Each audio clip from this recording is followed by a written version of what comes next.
we are happy to announce that the subscription to Manchi Pustakam has reached across 10,000. And we have introduced about 354 books so far, apart from other incremental discussions.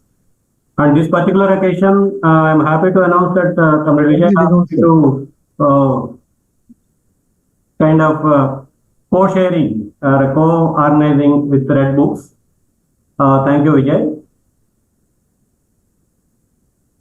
Throughout the world, the Lenin's death centenary is being observed, and on that occasion, I thought I would contact Paul and ask him to deliver a lecture on his interesting book, which was written about the 1970s, I think, the Lenin and Revolutionary Party.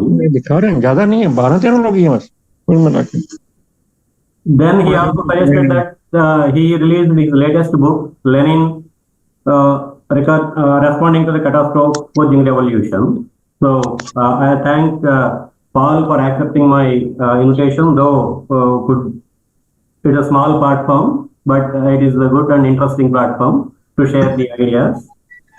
To introduce the presenters of the day, this session will be chaired by Assistant Professor Anjareddy from Nagarjuna University, who is teaching political science. Anjareddy garu, welcome. Okay. Thank you. I'm here. Yeah. And the presenters will be Paul LeBlanc, the professor of history, Leroy University College. He is active in various social movements for social change since 1965. Friends, except the speakers, I would request all the other participants to mute their mics so that there won't be any disturbance. Paul also co-authored with Michael Yates the Freedom Budget for All Americans, the recapturing promise of civil rights movement for economic justice today. And also the same book won the Choice Award, Outstanding Academic Text. And he also contributed multiple titles, and also he is editor for the Humanity Book Series, which bring out revolutionary studies, which was introduced. They produced about 25 volumes, and also books on working class struggles in the US. And recently he is editing a 6-volume documentary collection of dissident Marxism in the United States. And also he is the co-editor for the Pluto Press, I think Warsaw Press, on Rosa Luxemburg's collected volumes. And he has, apart from these titles, has contributed so many books on the left, which includes the 2 books which we are going to discuss today. And Vijay Prasad is a regular, making his regular presence on request at Manchi Pustakam. He is noted Marxist intellectual and also editor leftward. And he is also director Tricontinental, the Social Science Research Institute. Comrade Sitaram Yechuri, who doesn't require any new introduction, has been party CPIM General Secretary into his 3rd term. And he served 2 terms as Rajya Sabha member of Rajya Sabha in the upper house of Indian Parliament. As a parliamentarian, he has many credits, including moving cut motion in 2015 central budget, which is one of the rarest occasions in the Indian Parliament. So far, only 3 such occasions the Indian Parliament could witness, and one was moved by Comrade Sitaram Yechuri, and he is a public intellectual as well, and is a voracious writer. Apart from these 3 who are on the panel, Comrade Venkatesh Athreya is supposed to be there, but I'm sorry to say that he could not join today, but he was down with the viral. So he was uncomfortable to present, so he is participating as a listener. So with these few words, I request Professor Anjireddy Garu to chair the session and continue from here. Yeah. Thank you, Virya. Am I audible? Yeah. No. Okay. Yeah, this is the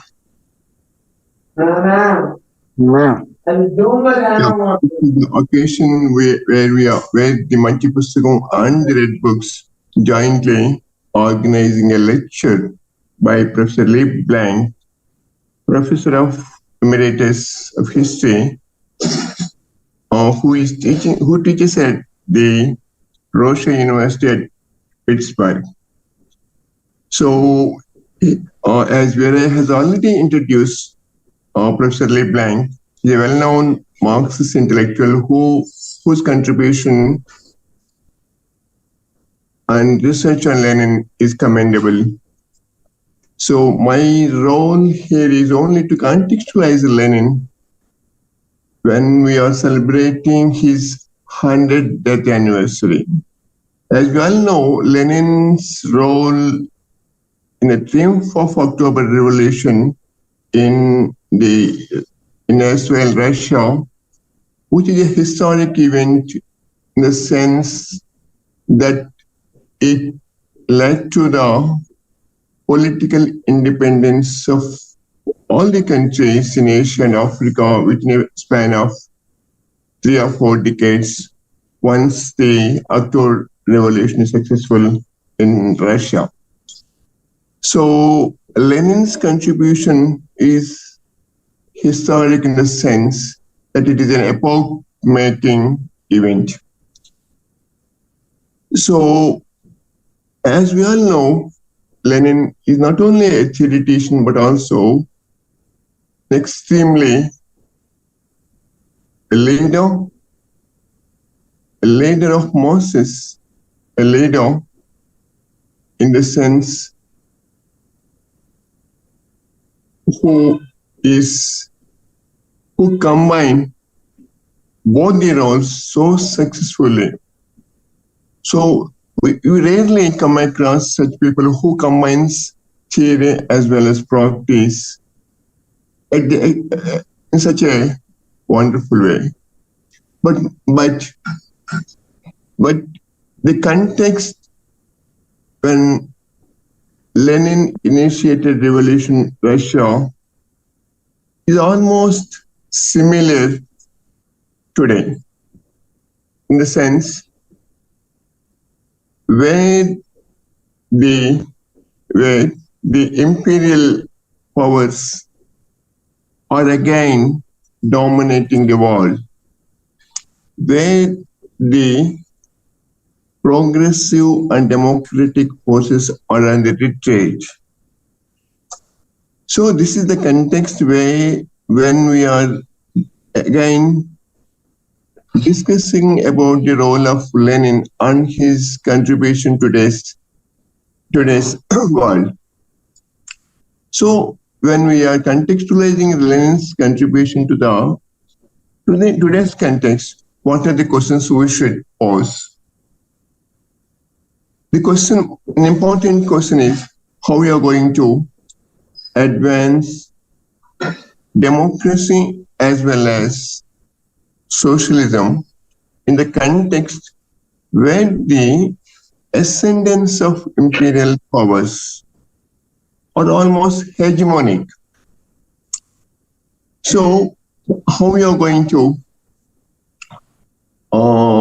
understand and make Lenin relevant to today's context.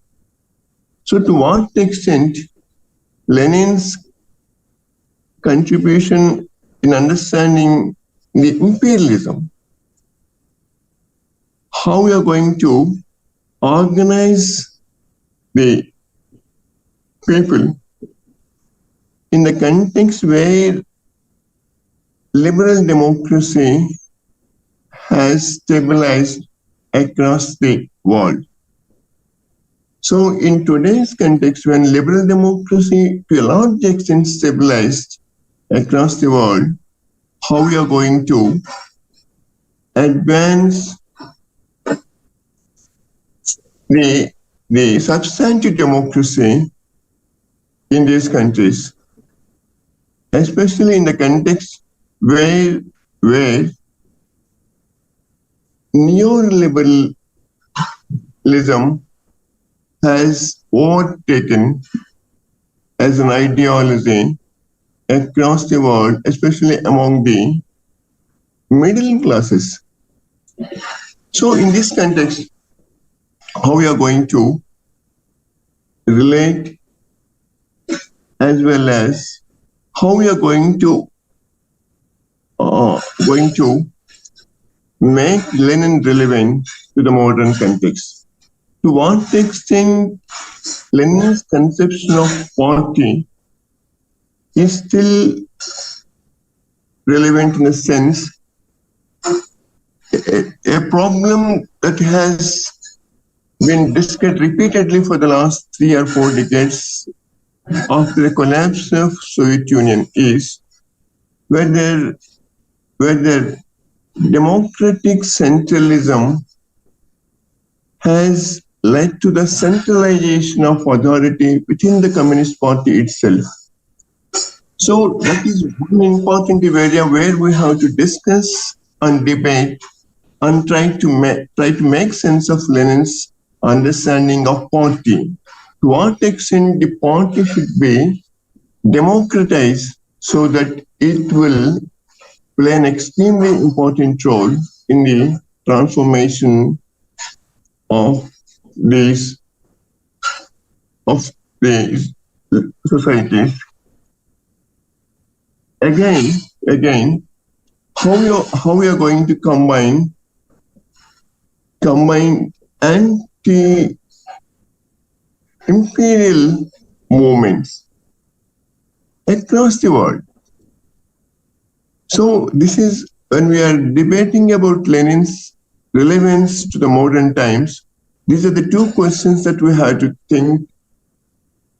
That is how we are going to mobilize masses against imperialism on the one side, and also the comprador ruling classes in countries across Asia and Africa and other Latin American countries. So when we are discussing about Lenin's relevance and commemorating his 100th centenary celebrations, probably we have 3 eminent speakers, Professor Lee Blanc, Comrade Sitaram Yechuri, and Professor Vijay Prasad. I won't take much time, and I will hand over the mic to Comrade Sitaram Yechuri to address the audience. Comrade Sitaram Yechuri. Thank you, Radical. Am I audible? Yeah.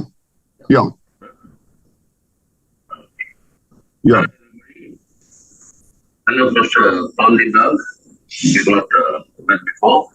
Hi, Vijay. And everybody else who's present here. Thank you very much for asking me to comment on this rather very interesting and important contribution of both the books that Paul Dibal has written on Lenin and the Revolutionary Party, and Lenin responding to catastrophe. But I think maybe his introduction to this book should have been better to begin with, but I'll just make some opening remarks and maybe join the discussion more substantially later. But I think the question that you posed, Mr. Anjali, that I'll come to in a moment. But I think these books, both of them, are very timely, and in a sense, they're confidence boosters for many practicing communists like me. Comrade, can you be close to the mic? Can you be close to the mic? Closer to the mic. Yeah, now it is okay. Okay? Yeah. I'm saying I was confident Professor Paul Dibal for these books that he's written, and I would, for somebody like me, a practicing communist, I mean, these are a sort of a confidence booster on what we need at the moment, So it is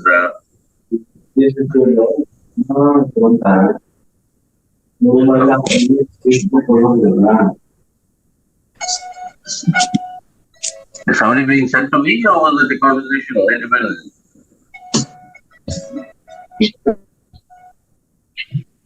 Yeah, I mean, I take this as a practicing communist. I mean, the actual point that I would like to really discuss today is how do you actualize the fact that what Lenin did in the world of actualizing and proving the.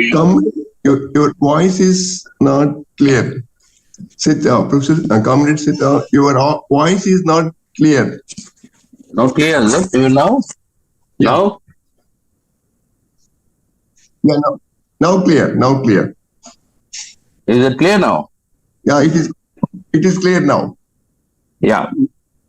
No, what actually on Lenin's death centenary, what we must realize is the most basic thing that Lenin achieved in his lifetime of revolutionary work was actually to prove Karl Marx right, that it is possible not only to interpret but to change the world.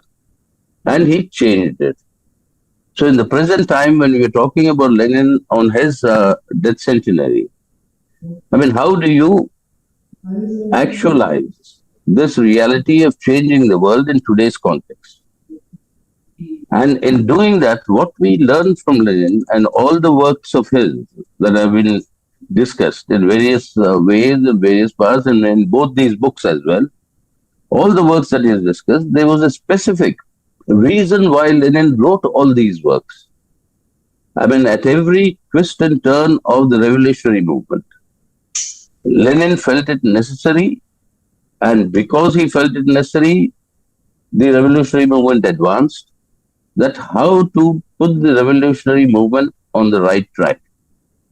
And in order to protect the revolutionary movement from various deviations that were occurring and would still occur, in order to do that, most of his writings were actually specific to that particular context and that particular time in the course of the Russian Revolution. And of course, there are very seminal theoretical contributions that he's made, which all of us are aware of. I mean, in that sense, he also independently would stand as a theorist, as a strategist for the world revolution, and he was the leader of the world revolution. But in this context, I would say there are two aspects which Lenin himself wrote about, which he internalized as far as the Marxist revolutionary theories and praxis is all about.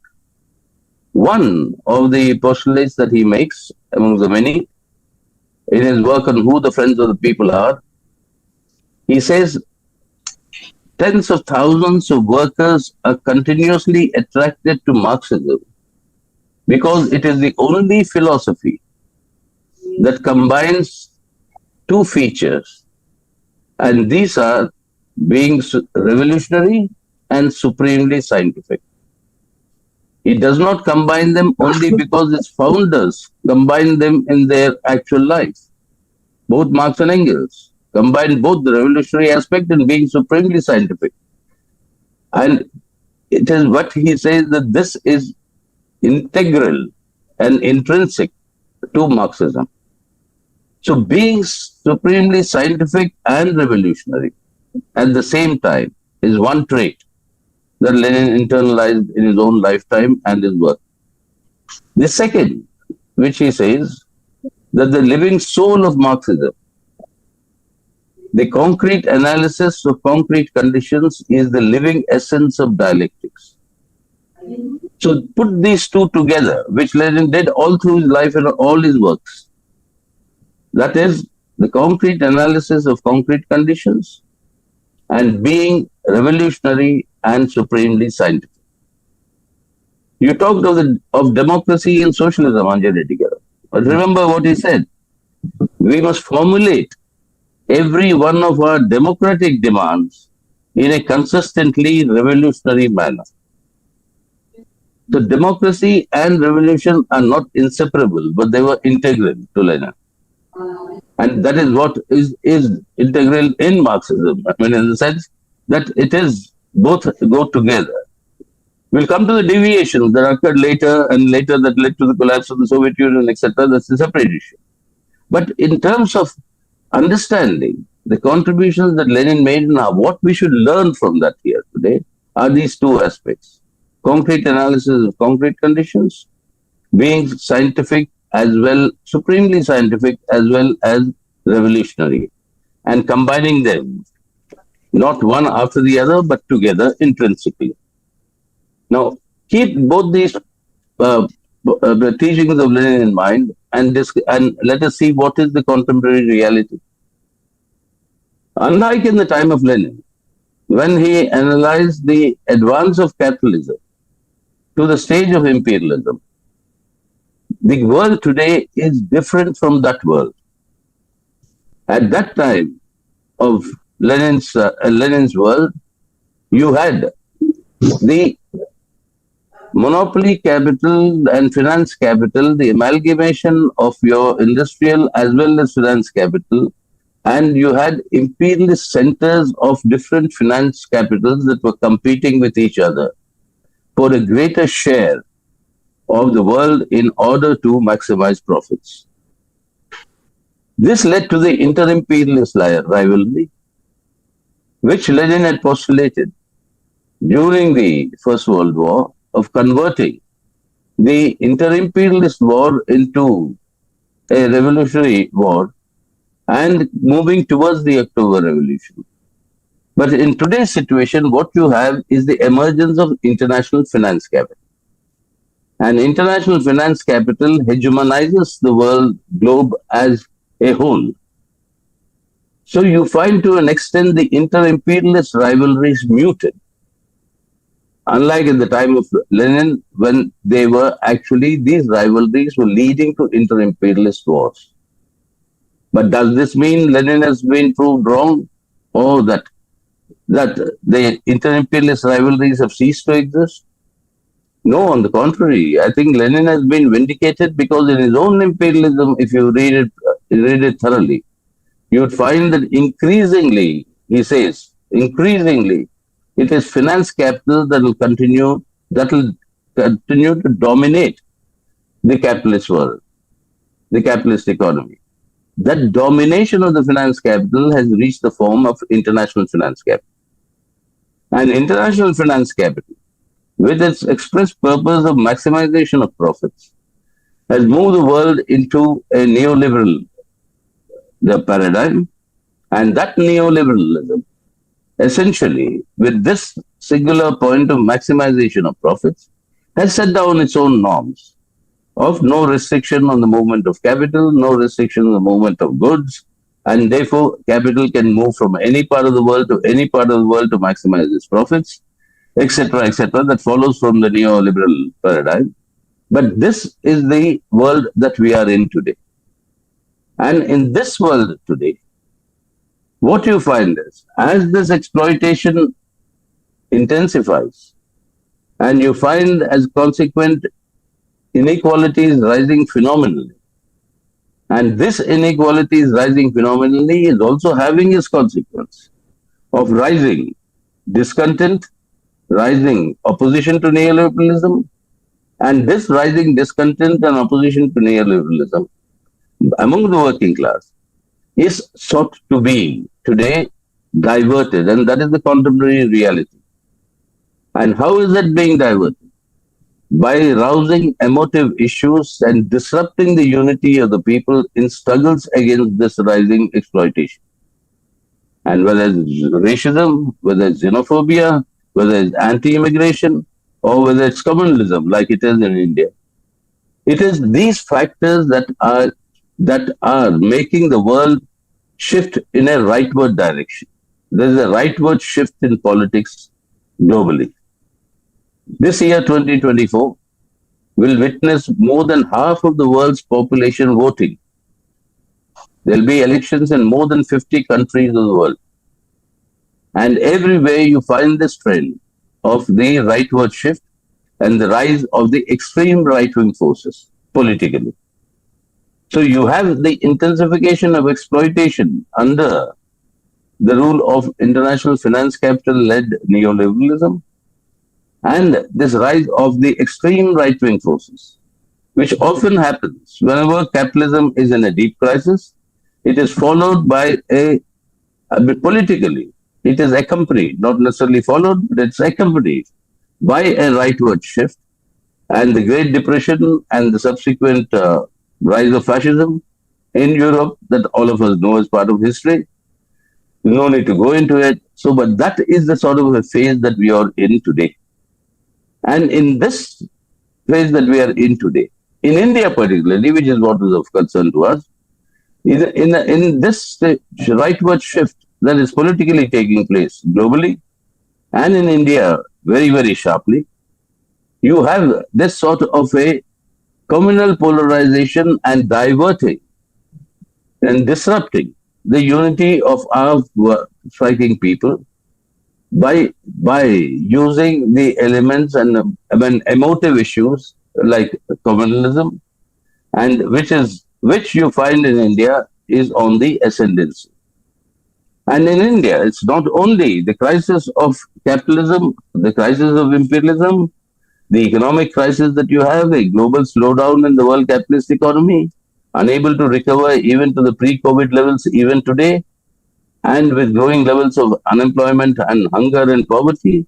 So all this is there reflecting in India as well, maybe more intensely, but at the same time, you also have an internal dynamics in India, whereby this entire shift towards the right, the political right, is part of a century-long battle on what is the conception of what should be the idea of India.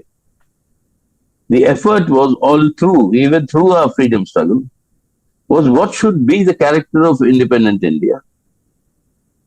There were three streams that emerged. One was the centrist led by the Congress Party, which talked of a secular democratic India, given India's diversity. Then there was the communist stream, which said, yes, secular democratic India, but we cannot stop there.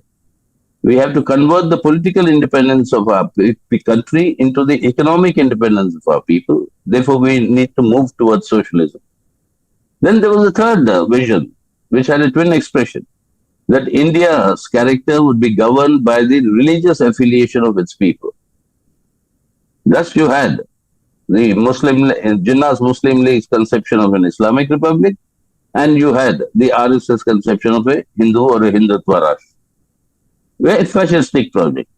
What we are seeing today is the unraveling of that fascistic project during the last 10 years, of the conversion of a secular democratic India into a rabidly intolerant fascistic Hindutva Rashtra, which means destruction of the existing secular democratic foundations laid down in our constitution, which means a very intense totalitarian or a fascistic authoritarian regime that you have here. And it is that is unfolding in our country today. So in this context, Lenin's teachings, how would you correctly apply in this context to carry this forward? And there, I think, it's not merely an analysis of the concrete situation and a concrete analysis of that. It's not merely combining the scientific and the revolutionary aspect of Marxism, but in order to, even when you come to a correct conclusion, to take it to the people, the organization, the revolutionary organization that is capable of doing that, rousing and mobilizing the people, that revolutionary organization or building of that party, which Lenin taught us through his various works, particularly What is to be Done, and in various other writings of his, of a party that is capable of rousing the masses on the basis of the correct understanding. Forget when the understanding is not correct. Then, of course, deviations occur. But even when the understanding is correct, you require what Lenin called the Leninist subjective factor. The objective factor for a revolution may be very right, But the subjective factor for the revolution, that is a party equipped with the revolutionary theory of Marxism-Leninism, able to carry the message of the party to the people, to create a situation, as Lenin said, what is the revolutionary situation? Revolutionary situation is one when the people spontaneously raise the same slogans as the Communist Party raises. When the people internalize this slogan, internalize these objectives, that is when a revolutionary situation occurs, and to prepare the people for that, the party that is required. Anjali, you raised the issue of democratic centralism. Yes, democratic centralism, how did Lenin apply? I mean, in fact, one of the analogies that he draws is very interesting. He says it is like a Western orchestra, a Western orchestra in working. You have a conductor. Every player of every instrument has the musical notes in front of him. So why do you need a conductor there? The conductor there is actually to eliminate what is wrongly, what sort of a wrong sound comes, and to modulate and to create the harmony, rather than allow this orchestra to go into a sort of a completely non-musical store, into a disharmony. So conductor is like democratic centralism is that. It is the coordination in order to create a perfect machine that is capable of ensuring that the revolution succeeds. But then it is democratic centralism. The moment democratic centralism becomes democracy is devalued and centralism rises, that's when the problem comes. And that is when the problem came in the Soviet Union. Democratic centralism, instead of that, it is the state of the working class, is the proletarian state. The state is of the class. The state became the vanguard of the class, began to control the state, which is the Communist Party.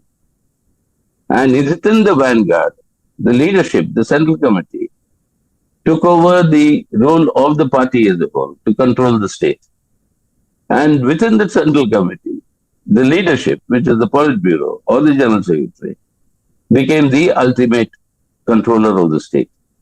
So instead of the state of the class, it became the state of the party, and democratic centralism was so distorted, and for which we all paid the price with the collapse of the Soviet Union. There are many other mistakes that were there. But democratic centralism is essential in order to create the proletarian army capable of achieving this revolution. So you ensure that democratic centralism is not distorted, but we cannot jettison democratic centralism. That is not the answer to that. So therefore, how the entirely, Professor Blanco also discusses the role of Stalin and how that was distorted by it. But then again, I think the jury is out as far as that is concerned, in the sense the concrete analysis of concrete situation. If the concrete analysis and when situation tells you that there is an encirclement of the Soviet Union, there is an effort to destroy socialism and the Soviet Union, and there is a war of extermination that is imminent with the rise of fascism in Europe and with the rise of Hitler, how do you prepare for that? Secondly, when the Russian Revolution took place, Lenin himself and everybody else was looking to the German Revolution, looking to the more advanced contingents of the working class in Europe, and hoping, as Lenin had once said, that the advanced German working class will hold the hands of the backward Russian working class and take them forward in the march towards socialism. But those revolutions failed. Then the question came up, and socialism in one country. Can we sustain socialism in one country? Is it possible to do it? If you had to sustain socialism in one country, then what had to be done? Yes, there were various mistakes that were committed during that. But this concrete situation cannot be completely kept out of mind when you're analyzing a personality of that situation. in that situation leading, what are the sort of things that needed to be done? And after all, the Soviet Red Army won against Hitler. It was the red flag that flew over the Reichstag in Germany, remember? So, I mean, there are various aspects to it that will take greater time to go into it. So, in a nutshell, then, therefore, I would say that these books have really, I mean, this work of Paul LeBlanc has really contributed to much needed confidence and much needed discussion in today's world. And many of these issues are relevant, and currently they are being battled about. The battles are succeeding in some places, like in Latin America. The battles are taking a back foot in some other places where the right wing is asserting itself. And all over the globe in the coming time, it is this political struggle between the right and the left that is going to be decisive. And there, the need to strengthen the left and strengthen on the basis of the teachings of Lenin, on the basis of the work of Lenin, is of utmost importance.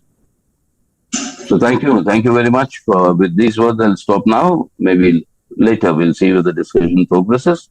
So thank you very much for giving me this opportunity. And looking forward to hearing you, Professor LeBlanc.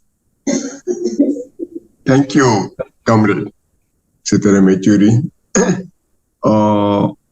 Now, I will invite Professor LeBlanc to initiate discussion on two of the books he has written, that is, Lenin Responding to Catastrophe, Forging a Revolution, and the other one is Lenin and the Revolutionary Party. Now I invite Professor LeBlanc to initiate discussion on these two books so that there will be a discussion later on. Professor LeBlanc.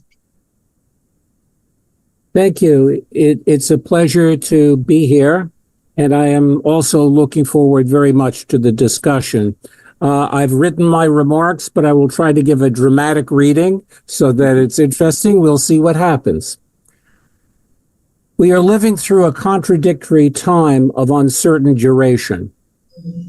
Right-wing nationalists, Trump, Modi, Erdogan, and Putin being prominent among them, strut on the stage of history, telling their tales full of sound and fury, signifying their determination to shape the future in their own authoritarian image. Yet the radical instabilities of global capitalism, which helped them sweep into power, may refuse to obey the commands flowing from their reactionary ideologies. The cascading crises of our time may sweep them aside sooner than they imagine.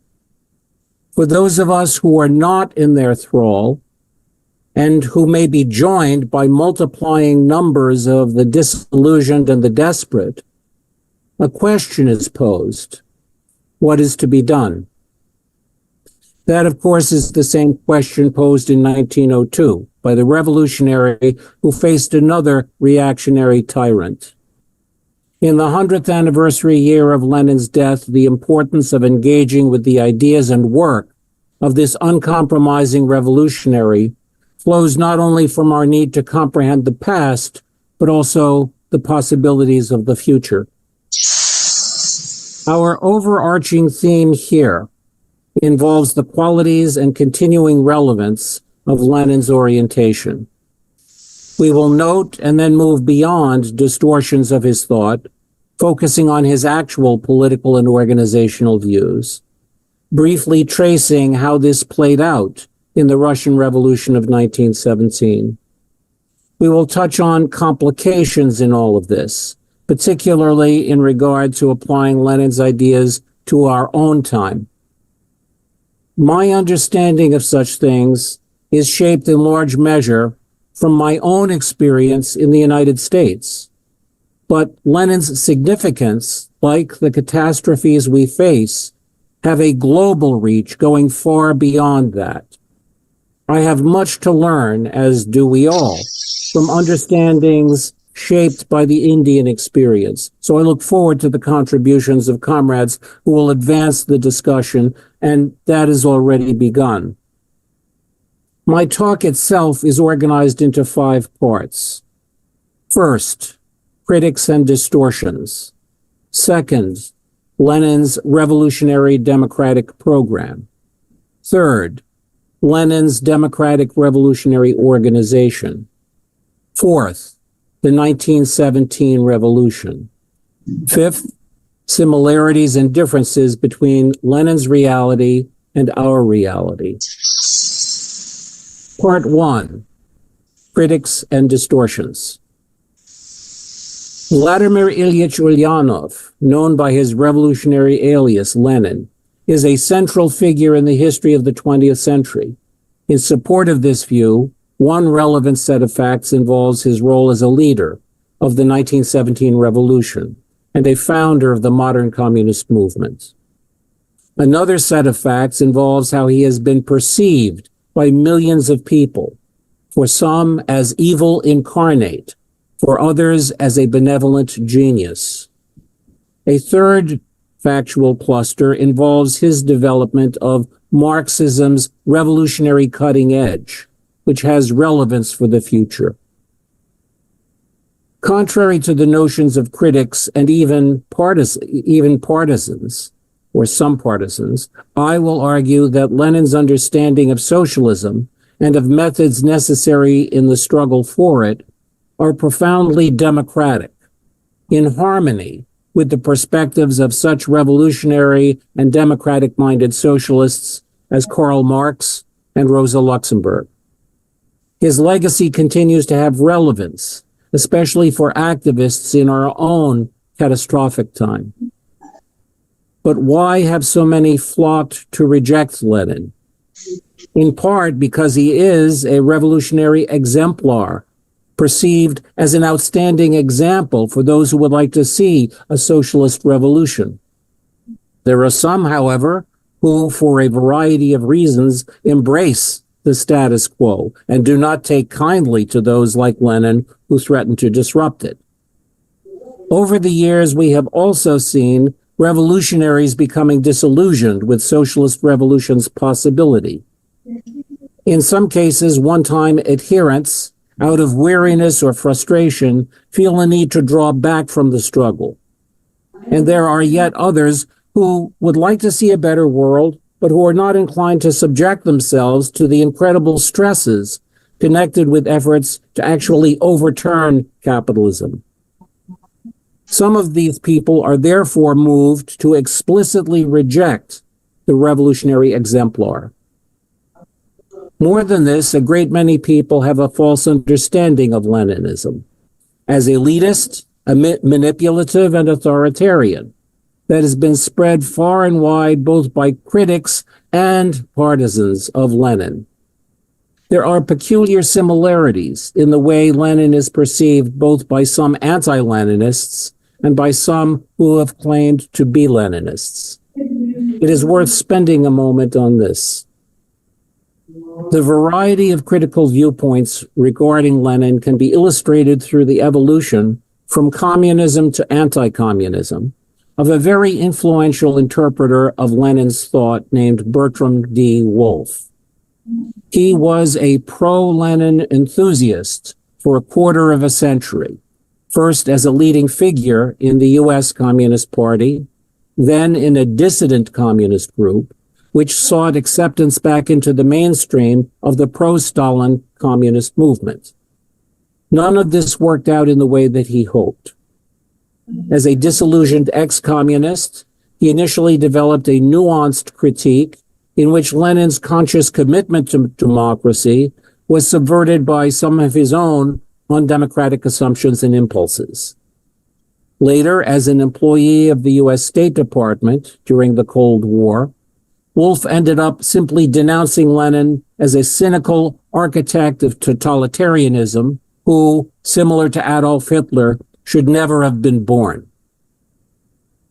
There are varieties of Lenin partisans as well. The most powerful were Joseph Stalin and his co-thinkers, who adhered to an incredibly stilted, narrow, undemocratic understanding of Lenin's thought and practice. They used their version of Leninism to justify policies and practices which they wanted to implement in the 1920s, the 1930s, and beyond.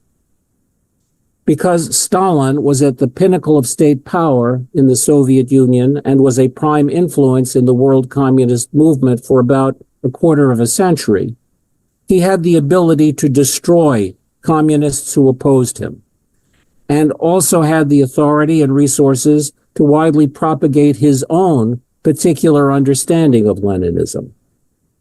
Given the prevalence of this authoritarian understanding of Lenin, it is little wonder that many millions of people are inclined to accept such an interpretation as representing the truth.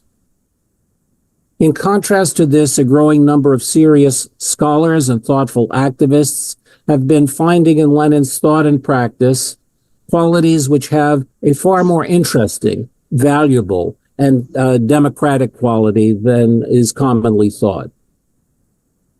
Part 2. Revolutionary Democratic Program.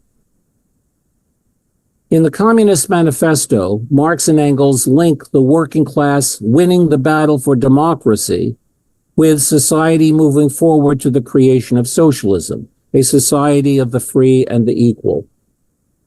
For Lenin, the struggles for democracy and for socialism were similarly inseparable.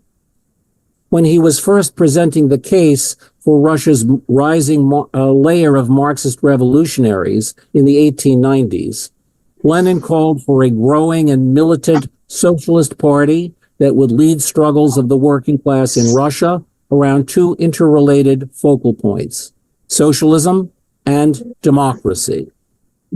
Or as he put it in 1897, the Russian Social Democrats have always emphasized the dual manifestation and content of the class struggle of the proletariat, and have always insisted on the inseparable connection between their socialist and democratic tasks. The socialist task was defined as the fight against the capitalist class, aimed at destroying the class system and organizing socialist society.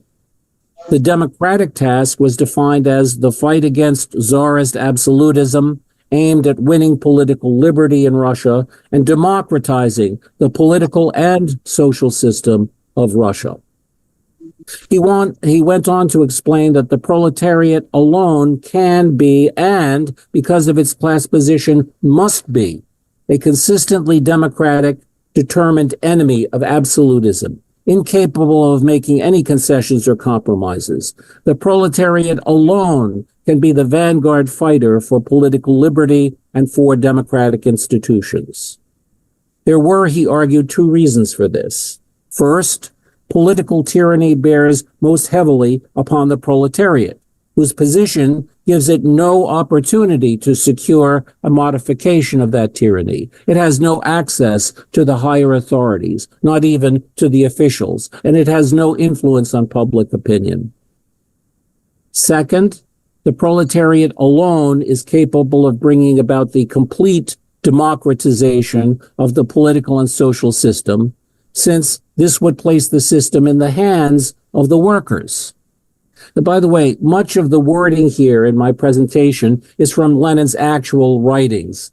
In a way, it has felt sometimes like I'm a co-author with Lenin of what I'm presenting to you. Just be aware that a lot of this can be found word for word in Lenin's writings. In 1899, Lenin was elaborating on the same points.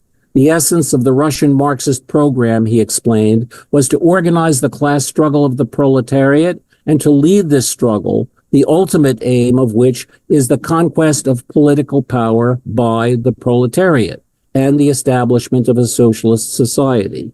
And he went on to clarify that this involved the economic struggle against individual capitalists or against individual groups of capitalists for the improvement of the workers' condition, and the political struggle against the government for the broadening of the people's rights, i.e. for democracy, and for the broadening of the political power of the proletariat.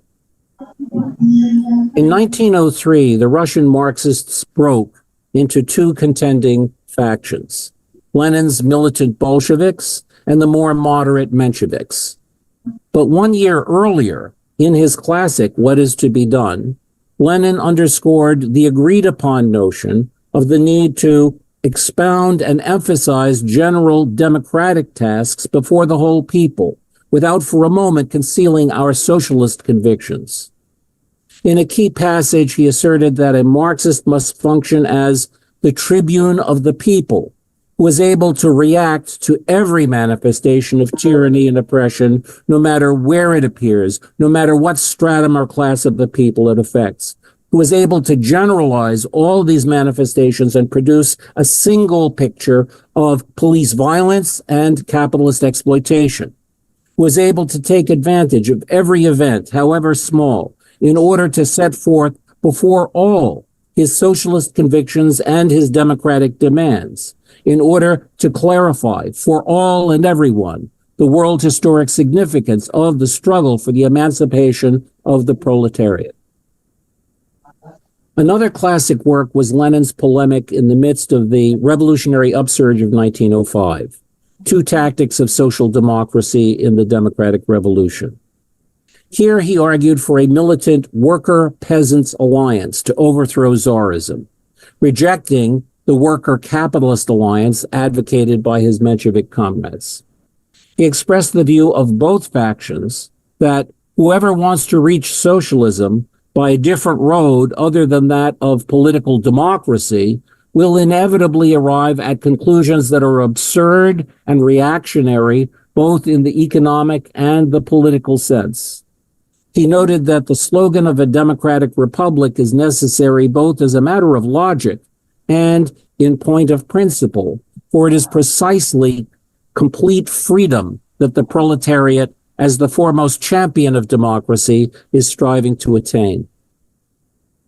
Lenin was forever pointing out the hypocrisy and falseness of the so-called democracy and freedom represented by pro-capitalist liberals, because capitalism's inherent inequality of wealth and power always stacks the deck against the laboring majority. As against this, Lenin's Bolsheviks insisted on the fullest possible measure of political liberty, both from the standpoint of the immediate interests of the proletariat and from the standpoint of the final aims of socialism. Genuine freedom and democracy are inherently anti-capitalist and revolutionary. In the midst of the First World War, the nature and role of democracy was a key question animating Lenin's thinking, and by 1916 he arrived at a very clear and definite view of the relationship between economics and politics in the epoch of struggle for socialism. This is the judgment of his close comrade, Nadezhda Krupskaya, in her Reminiscences of Lenin.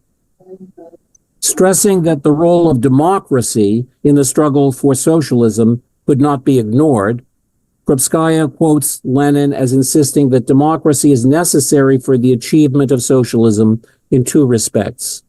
First, the working class cannot carry out a socialist revolution unless it is prepared for that through struggles for democracy.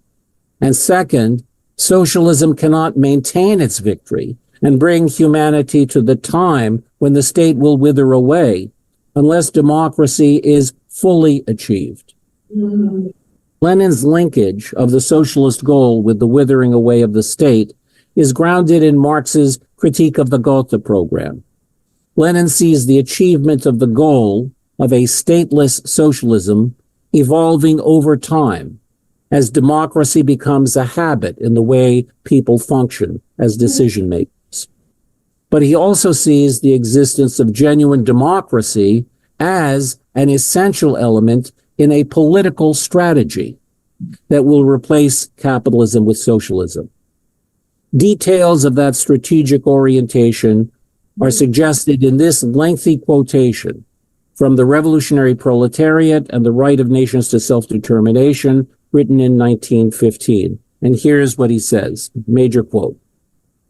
"We must combine the revolutionary struggle against capitalism with a revolutionary program and tactics in respect of all democratic demands, including a republic, a militia, election of government officials by the people, equal rights for women, self-determination of nations, etc. So long as capitalism exists, all these demands are capable of realization only as an exception and in incomplete, distorted form. Basing ourselves on democracy as already achieved and showing up its deficiency under capitalism, we demand the overthrow of capitalism and the expropriation of the bourgeoisie as an essential basis both for abolishing the poverty of the masses and for fully and thoroughly implementing all democratic transformations. Some of those transformations will be started before the overthrow of the bourgeoisie, others in the course of this overthrow, and still others after it. The social revolution is not a single battle, but an epoch of a series of battles on all and every problem of economic and democratic transformations, whose completion will be effected only with the expropriation of the bourgeoisie. It is for the sake of this ultimate goal that we must formulate every one of our democratic demands in a consistently revolutionary manner. Part 3, Democratic Revolutionary Organization. We can see the profoundly democratic aspirations guiding Lenin's organization, which flowed into helping to make the Bolshevik Revolution of 1917. Before examining democratic dynamics of that revolutionary overturn, it would make sense to touch on democratic dynamics within the organization itself. We will then conclude by touching on several problematical points related to using Lenin's orientation within our own reality. In the early 1900s, Lenin held up for Russian revolutionaries the ideal of Germany's massive Social Democratic Party, the SPD, then the largest socialist workers' party in the world. Perceiving it as an outstanding example of working class democracy, he also extolled the SPD's practice of developing revolutionary cadres or cadres, rooted in the advanced layer of the working class. Such a working class activist was trained in multifaceted skills. He acquires experience and dexterity in his revolutionary profession, Lenin commented, adding, he broadens his outlook and increases his knowledge. He observes at close quarters the prominent political leaders from other localities and of other parties. He strives to rise to their level and combine in himself the knowledge of the working class environment and the freshness of socialist convictions with professional skill. Lenin hoped that ever-increasing numbers of working class comrades would develop in this way. He concluded that without this, the proletariat cannot wage a stubborn struggle against its excellently trained enemies. Lenin stressed the difference between the very repressive conditions of Tsarist Russia and the freer conditions existing in European countries to the West. Not inclined to indulge in what he termed a toy democracy that could get everyone arrested, Lenin insisted that the Russian organization must maintain a secure underground practice to protect the working class revolutionary so that he may go underground in good time when necessary. While emphasizing the fine art of not getting arrested, he projected the development of a network of an increasing number of talented agitators, but also talented organizers, propagandists, and practical workers in the best sense of the term, intimately connected with the spontaneous rise of a mass workers' movement that becomes broader and deeper. Lenin envisioned the Revolutionary Party as a close and compact body of comrades, in which all are infused with a lively sense of their responsibility. The forces of specially trained worker revolutionaries who had gone through extensive preparation, Lenin believed, boundlessly devoted to the revolution, will enjoy the boundless confidence of the widest masses of the workers. As 1905 blended into 1906, the concept of democratic centralism was embraced by the entire Russian Social Democratic Labor Party. Mensheviks and Bolsheviks favored democratic decision-making and democratic elections within all party organizations, with the understanding that decisions of the guiding organizations are binding on the members of those organizations, of which the collective is the organ. And decisions of lower level organizations are not to be implemented if they contradict decisions of higher organizations. The Bolsheviks, so both factions were in agreement on this. The Bolsheviks emphasized that while granting elected centers full powers in matters of ideological and practical leadership, they are at the same time subject to recall by the membership. Their actions are given wide publicity, and they are to be strictly accountable for these activities. Critics commonly describe democratic centralism as a Leninist mechanism, far more centralist than democratic, requiring on the one hand a strong leader and on the other hand a rank and file membership consciously and joyfully submitting to the leadership imposed on it by senior members, as Cold War scholar Alfred G. Meyer once put it. Indeed, the Stalinist variant of Leninism asserted that democratic centralism was developed to ensure complete inner unity of outlook, according to J. Peters in his 1935 pamphlet, The Communist Party, A Manual on Organization. But this is not how the term was understood by Russian revolutionaries of 1917. Lenin himself insisted the health of the revolutionary organization required that the ideological struggle in the party on the question of theory and tactics be conducted as openly, widely, and freely as possible, just so long as this not disturb or hamper the unity of revolutionary action. He also underscored the necessity for the rights of all minorities and for all loyal opposition, as well as for the relative autonomy of local organizations. He summarized democratic centralism as freedom of discussion, unity of action. The highest decision-making body in the party was not a party dictator or central committee or political committee, but rather the party congress or convention. The central committee was elected by and answerable to the party congress. The congress was to be held every year or two, consisting of elected delegates from every local branch of the party. These elections were to take place after a period of written and oral discussion and debate on the issues facing the party. It was the decisions of such a Congress that were considered binding on the lower level organizations, on the leadership and on the membership. Lenin always, as long as he lived, attached tremendous importance to party congresses, recalled Krupskaya.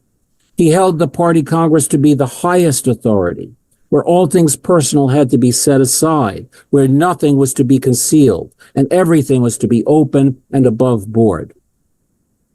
A growing number of scholars have found, as Ronald Sunni puts it in his recent wonderful book, massive book on Stalin, Stalin's early years, Sunni says the Bolsheviks operated not as a tightly centralized party in which orders that came down from above were carried out faithfully without question, but as a loose and disputatious collection of strong-willed activists who had to be persuaded of the right course to take.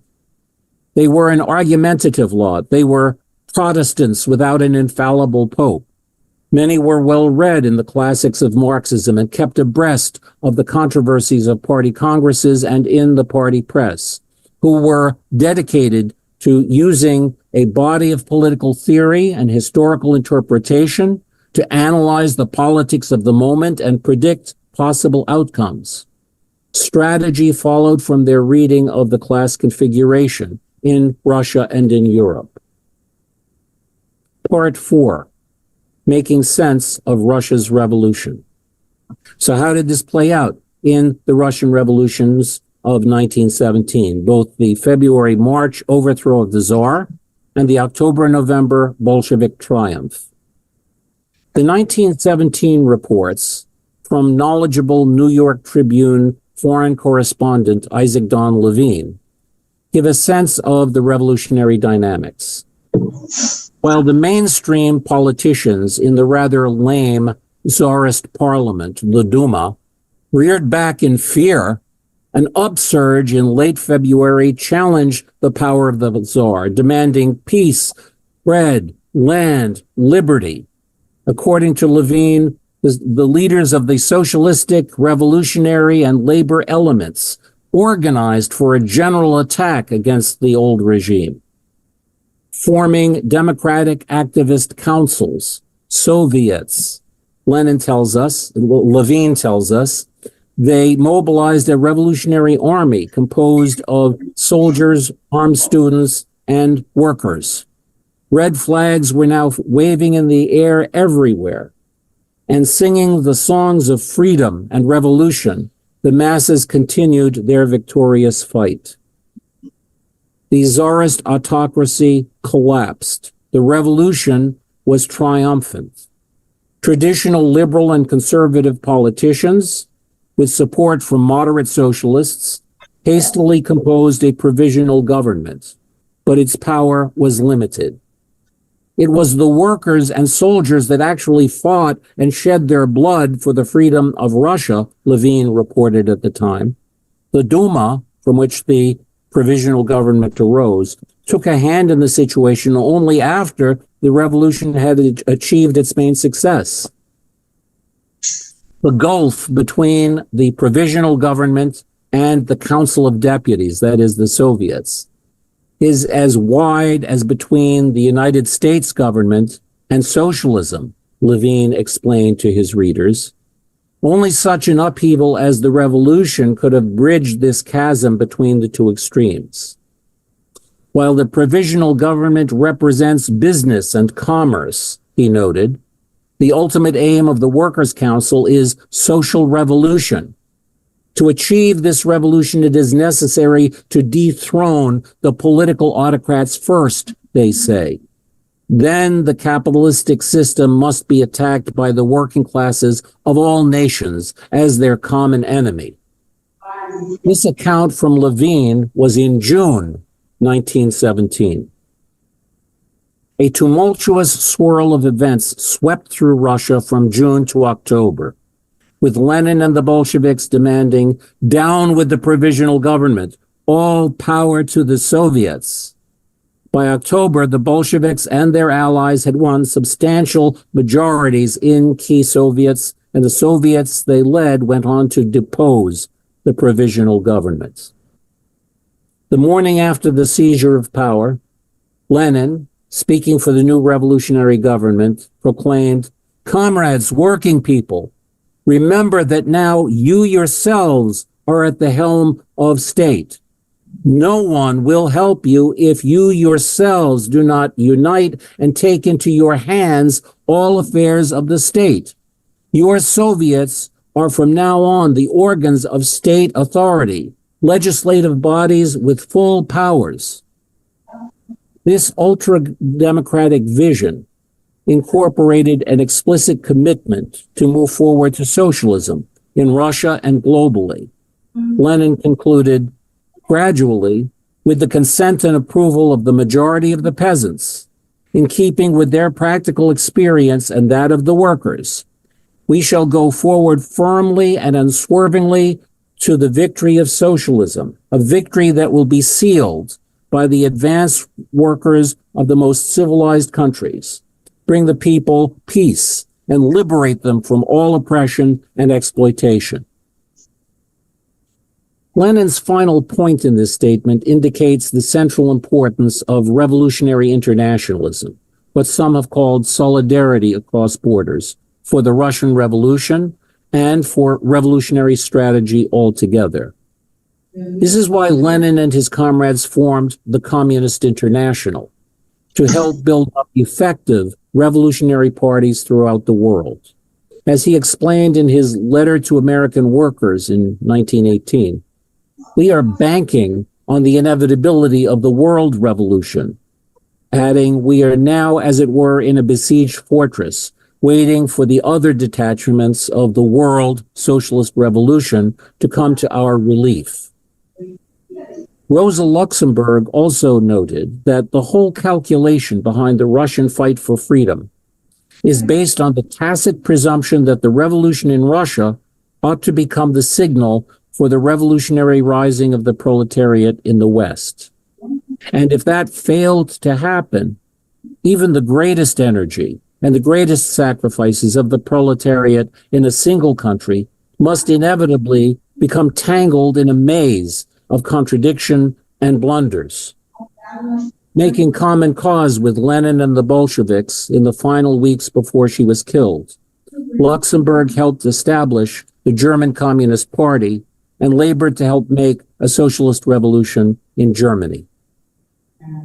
At the same time, she was increasingly critical of what she saw as the contradictions and blunders that moved developments in Soviet Russia away from the workers' democracy that she, Marx, and Lenin had always stood for, veering instead in the direction of the one-party dictatorship and bureaucratic tyranny that would become consolidated in future years under the Stalin regime.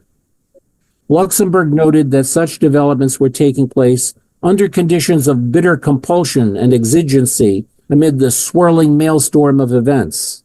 This maelstrom of events included the incredible violence of immensely powerful global forces prepared to destroy the revolution through economic strangulation, with consequent waves of famine and disease, military invasion, and the generous funding of counter-revolutionary forces in a brutal civil war.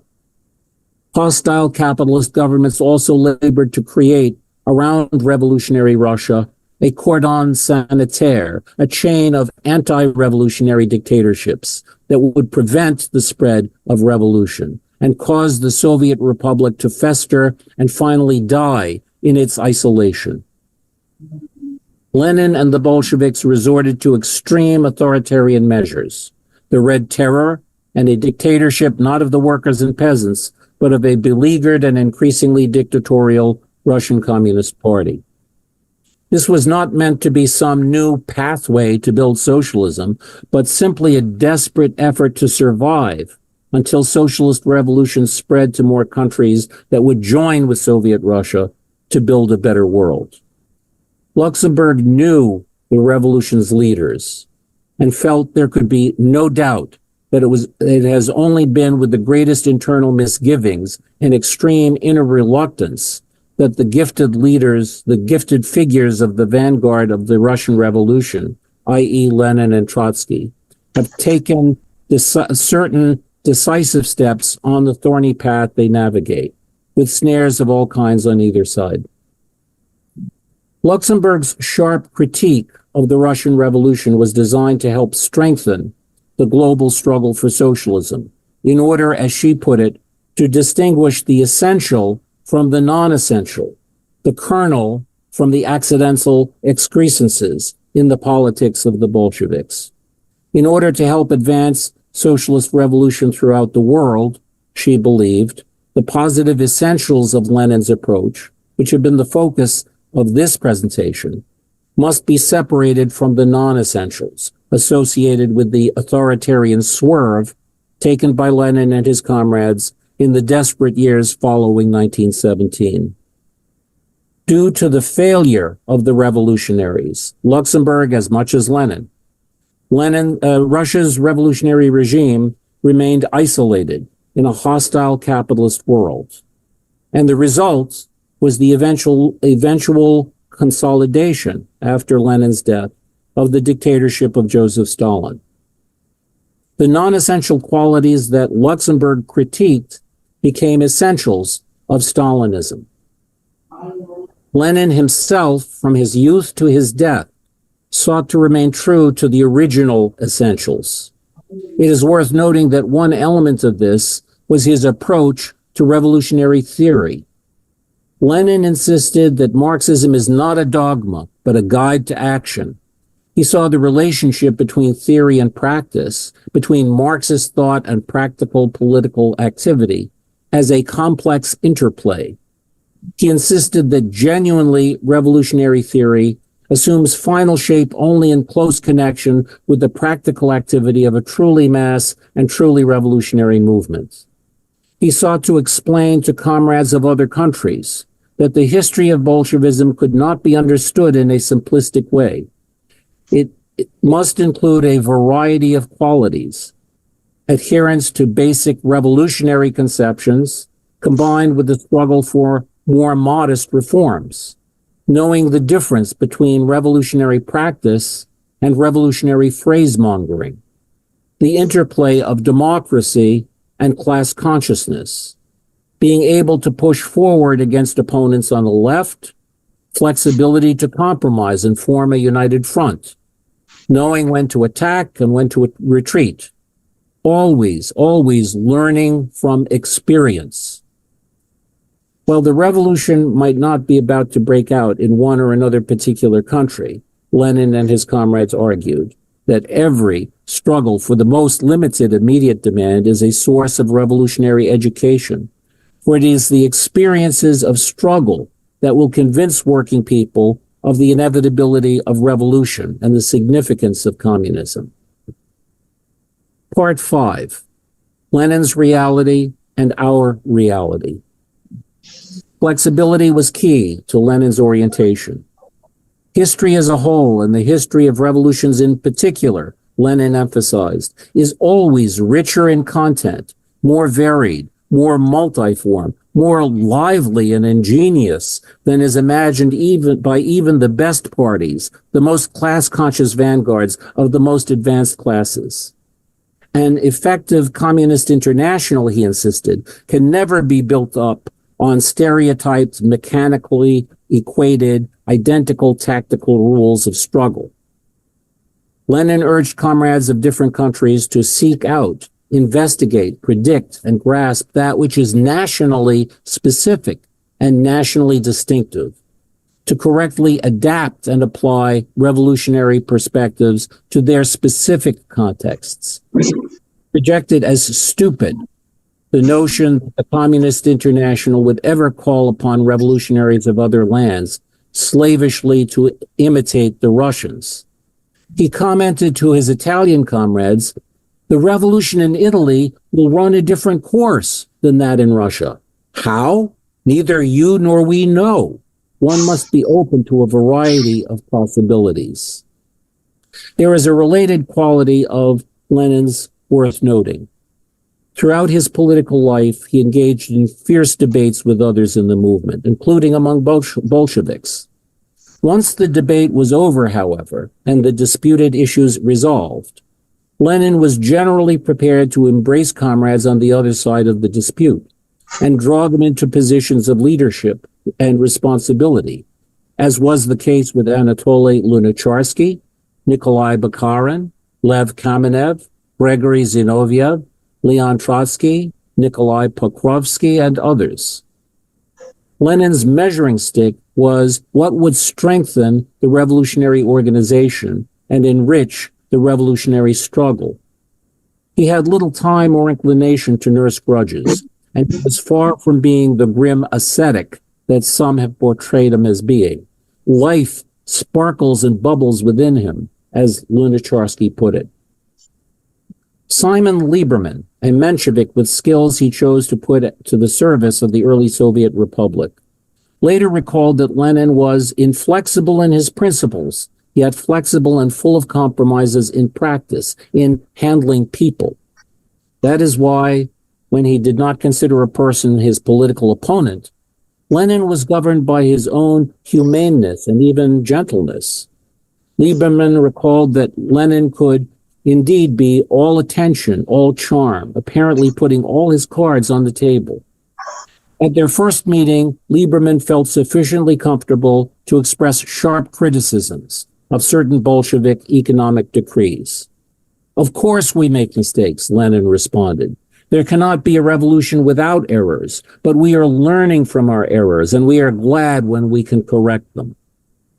In considering his relevance to our own time, however, we must be clear to Lenin's actual ideas and Lenin's actual ideas and practice developed and made sense within a specific context that no longer exists. The comrade speaking previously emphasized this point.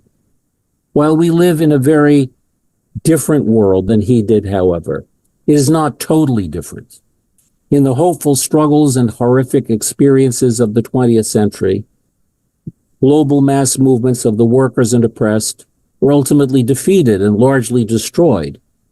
Capitalism remains the most dynamic economic system in human history, and so it has continued to evolve in amazing ways, evolving in the face of immense challenges and through seemingly overwhelming crises brought on by its own contradictions. The inevitable proliferation of new technologies and techniques, the relentlessly expansive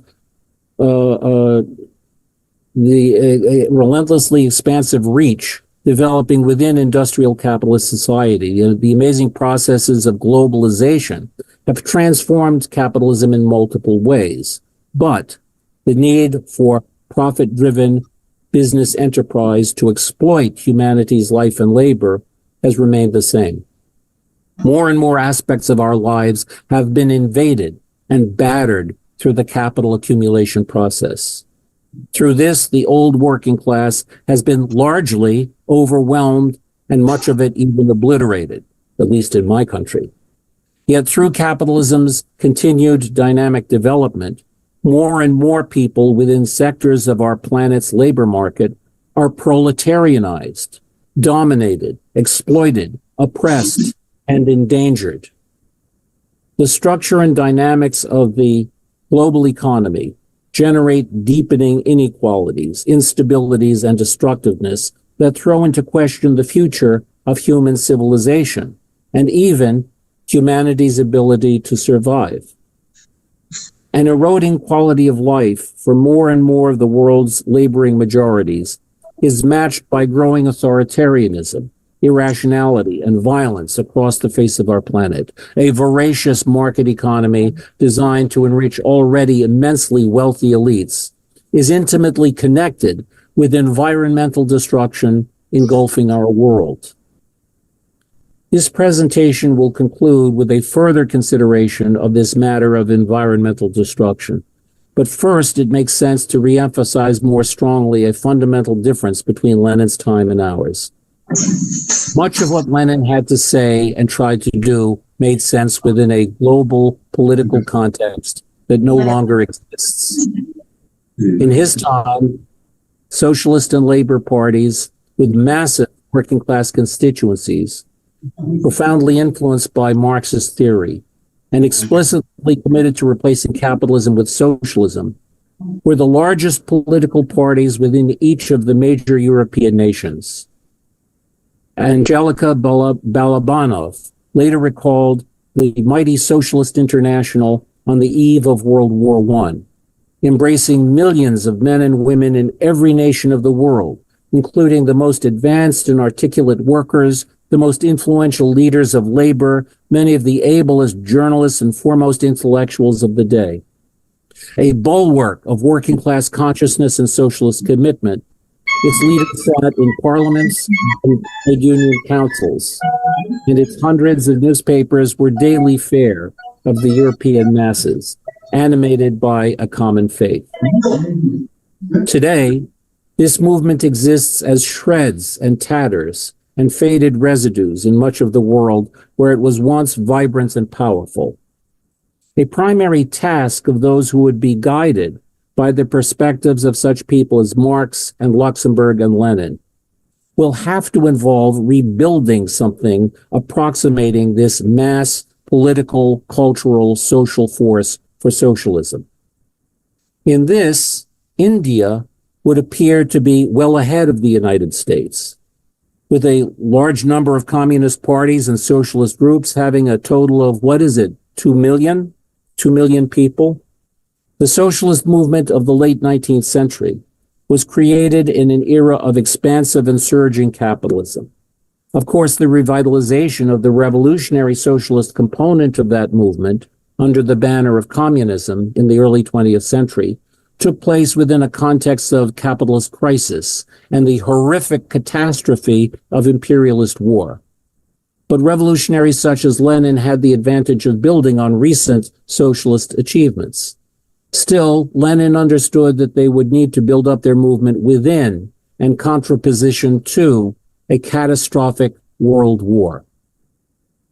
Our own daunting task of recreating a global mass socialist movement will have to occur in an era of catastrophe even more horrific than the mass slaughter of World War I.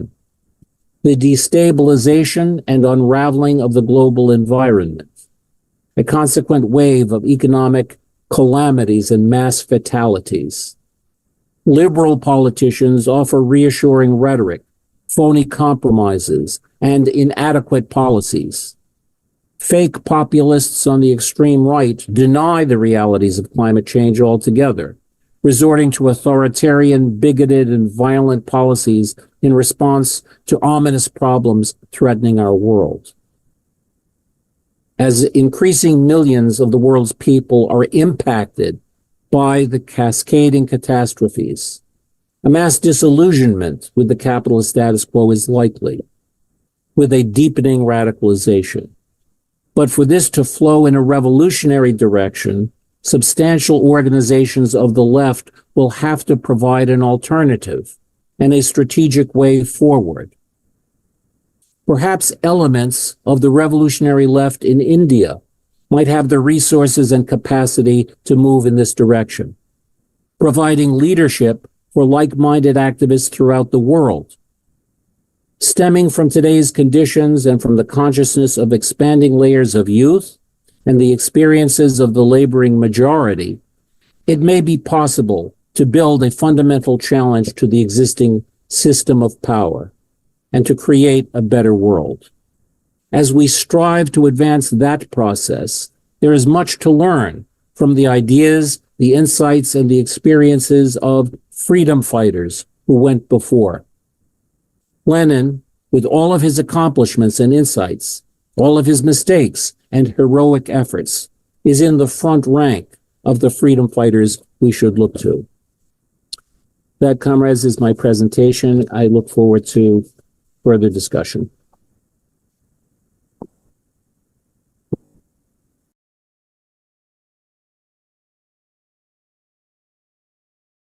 Unmute. Anjireddy garu, mic. Anjireddy garu, me sister. Yeah. Right. Yeah. Am I audible now? Yes. Am I audible? Yes. Continue. Yes. Thank you, Professor Peplang, for your profound and lucid exposition of Lenin's contribution to Marxist theory, and the way you explain is really so lucid in the sense that anyone can understand Lenin's conception of party, Lenin's conception of democratic centralism, and the transition to socialism. So thank you once again for your profound presentation. Now I invite Professor Vijay Prasad, well-known Marxist theoretician, to initiate discussion on the lecture of Professor Leblanc. Now I invite Vijay Prasad to initiate discussion on the books. Okay, thanks a lot, Dr. Anjireddy. It's great to be here. Very much thank my comrade Viraya for inviting me. Of course, it's always great to share anything with Comrade Sitaram. Really nice to see you again. I miss our dear comrade and friend, Dr. Venkatesh Atriya, and I really hope that he's not watching this, instead taking rest and getting better for the next struggle. I don't know, Comrade Viraya said initially he's watching this.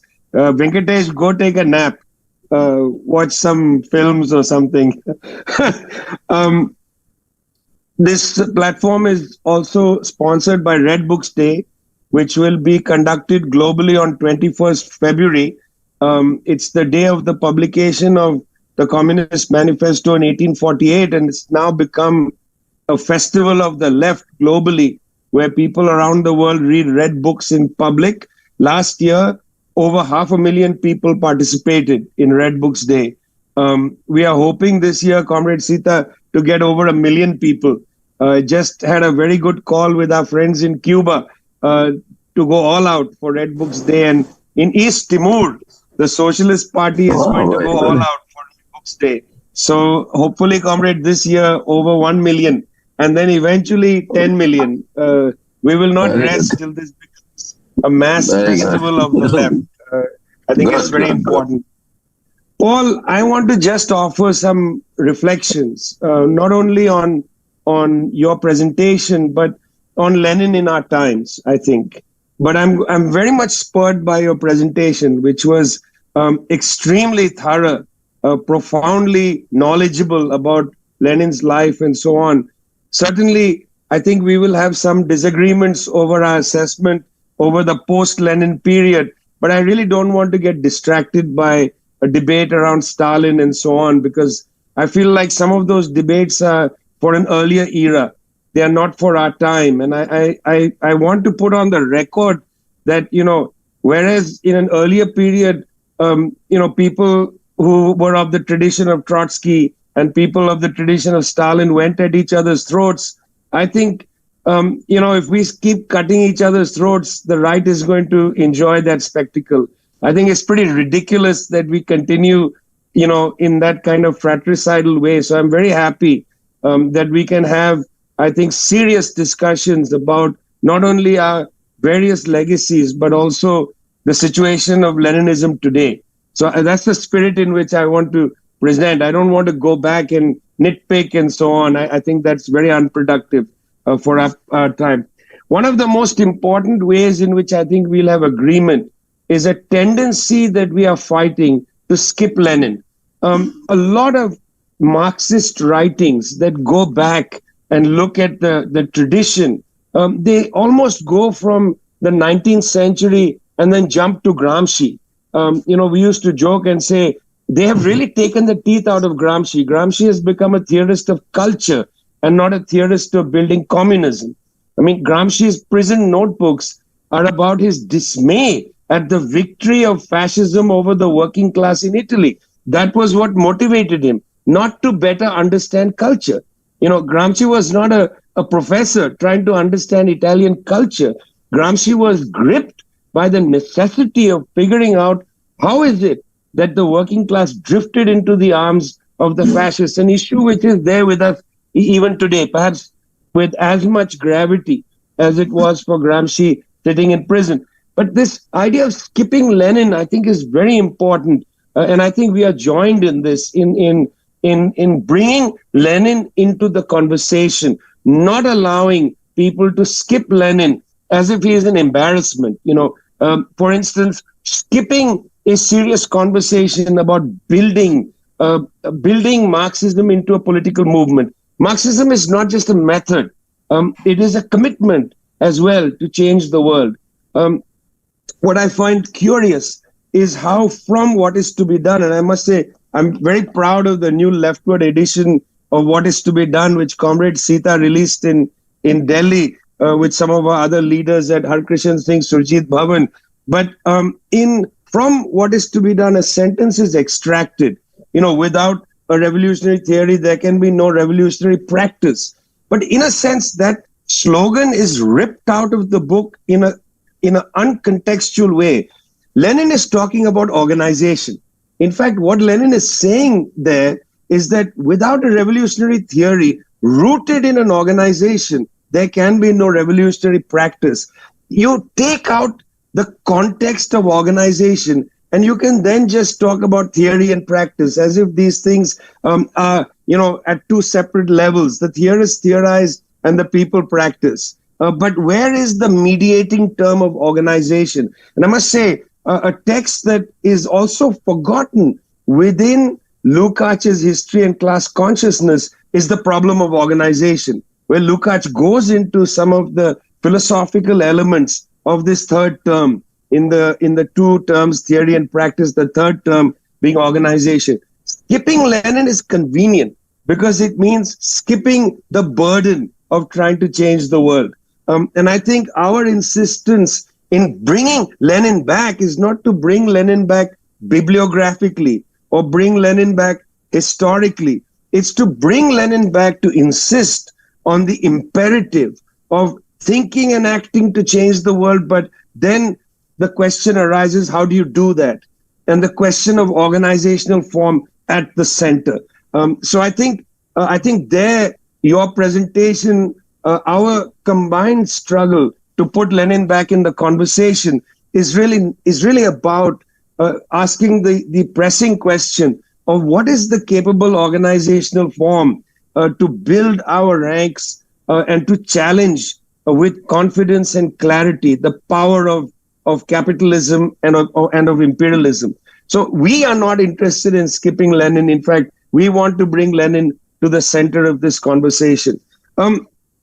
Certainly, it's very interesting in the post-1917 period, Lenin is very reflective on the errors. And, my favorite volume of Lenin's collected works is volume 33, because this contains for me some of his most interesting pieces, how we should reorganize the workers and peasants inspection. What an incredibly important text.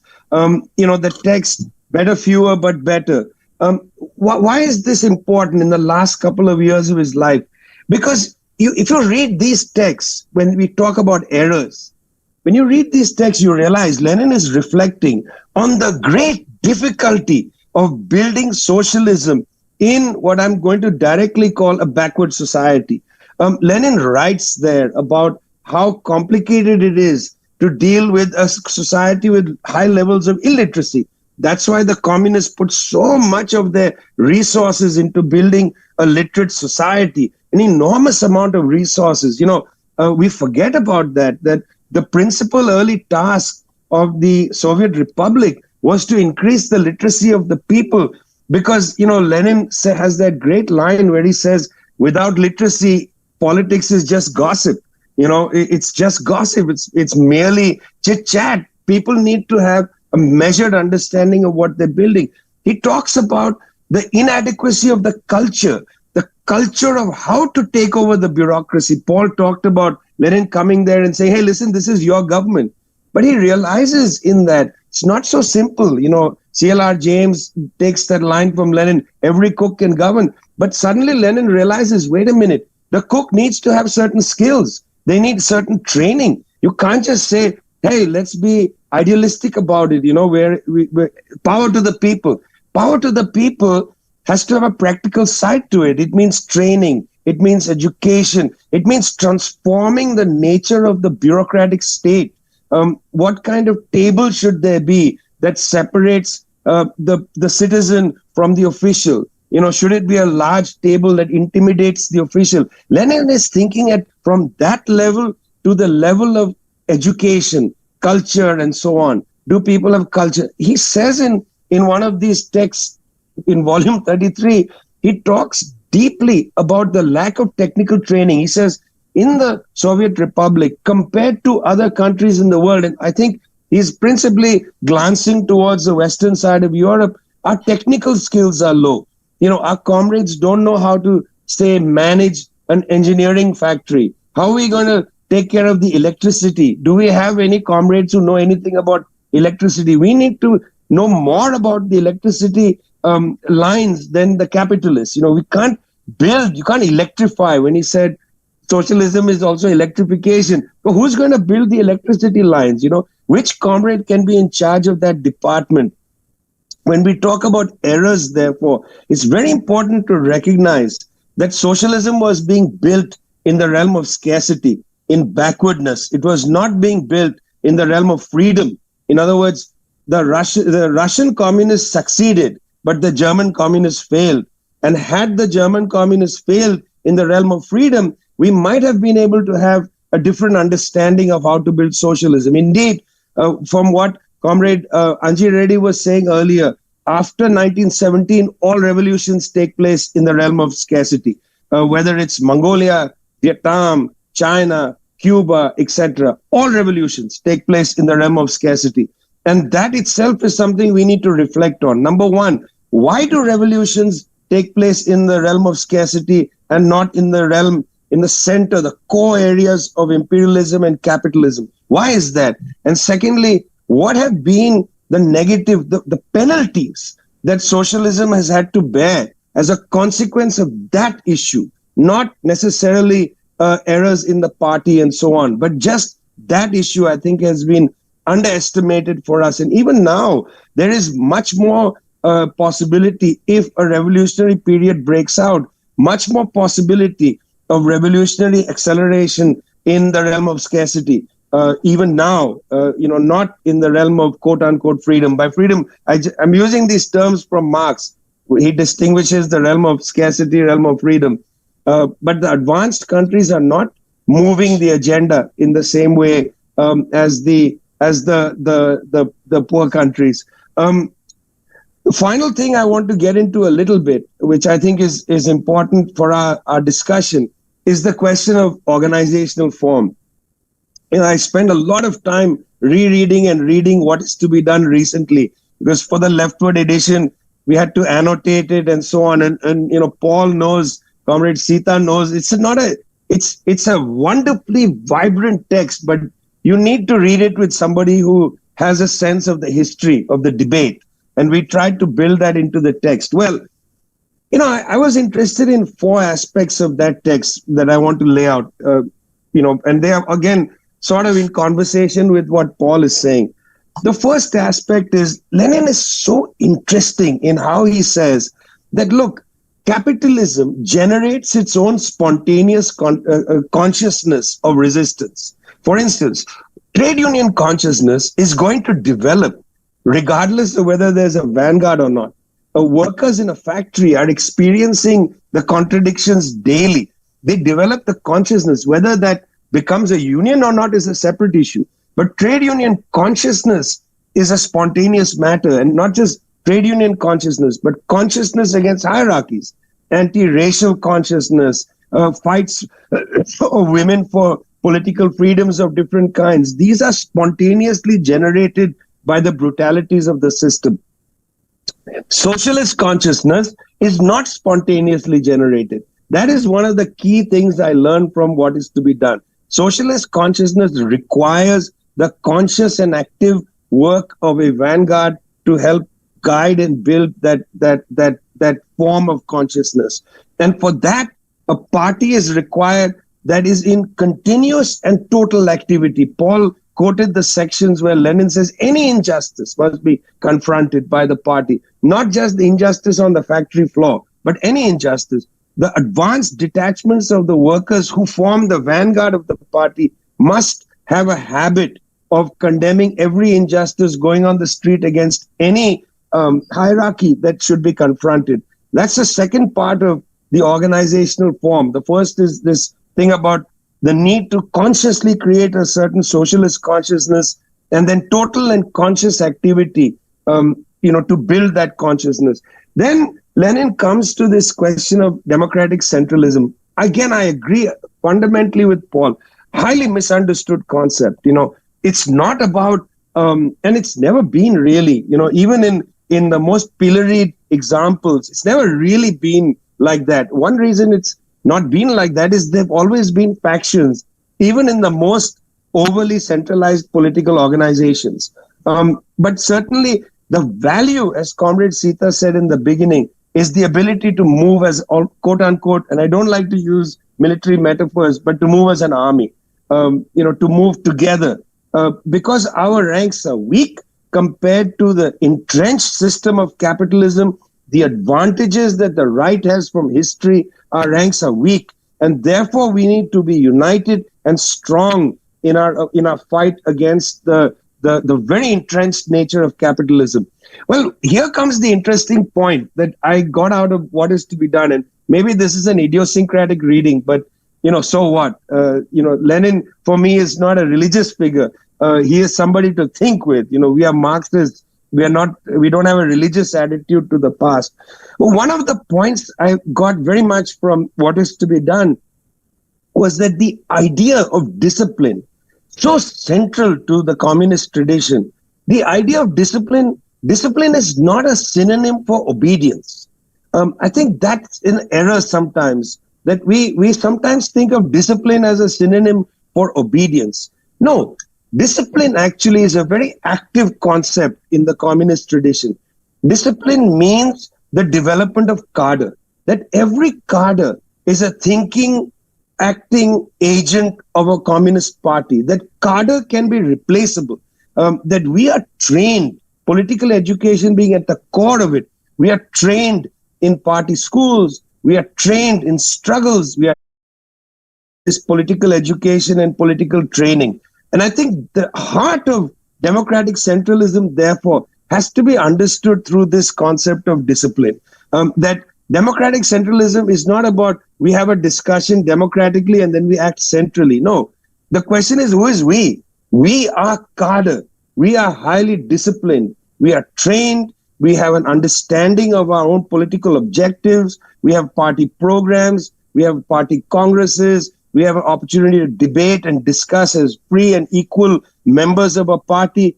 And then we act together, because together we've understood a certain line is important. Now, there'll always be minorities in a political party that don't agree with the line that the majority has come up with. That's always going to happen. In fact, it's a good thing. It means that we have debate and discussion inside a political organization. But I feel like the debate around democratic centralism is often quite arid, because it doesn't ask the question of what is the attitude of the person inside a democratic centralist organization. The person inside that kind of organization isn't a person who is to be obedient, but a person who must be disciplined, who must understand what we are doing.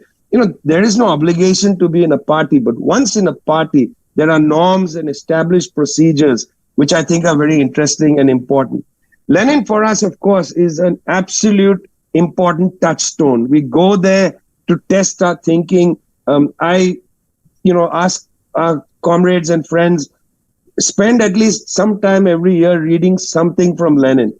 This year, comrades, I'm going to highly recommend that people go and read some of these last writings by Lenin. The text I am going to recommend is How We Should Reorganize the Workers' and Peasants' Inspection. Highly recommended. In fact, I'm going to do a leftward book which picks 4 of Lenin's key last texts, which are on cooperation, our revolution, how we should reorder the workers' and peasants' inspection, and better, fewer, but better. We're going to put those together into a little volume from leftward, should come out either later this year or early next year. So with that, comrades, again, thank you, Paul, for your presentation, for your work, for your commitment, and for your insistence that we don't skip Lenin. Thanks a lot. Thank you, Professor Vijay Prasad, for your lucid presentation. In fact, you have brought back some of the misconceptions about democratic centralism, the way it should be understood. So you said that democratic centralism doesn't mean obedience to the center, but a principle stand, and again a commitment to the norms of the party. In fact, you are quite clear in removing some of the misconceptions that we do have. Thank you for the way you removed some of our misconceptions about Lenin's understanding of democratic centralism. Now the floor is open for questions, I request that if you have any questions or doubts, please raise them.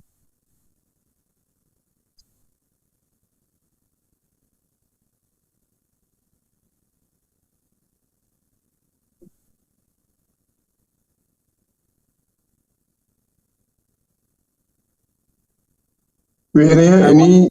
Sajay, you want? I wonder if I can respond to a couple of points that have been raised also at a certain point. I enjoyed Vijay's talk very much. I wanted to respond to some of what he said. It stirred my thinking. Please. Well, that's appropriate.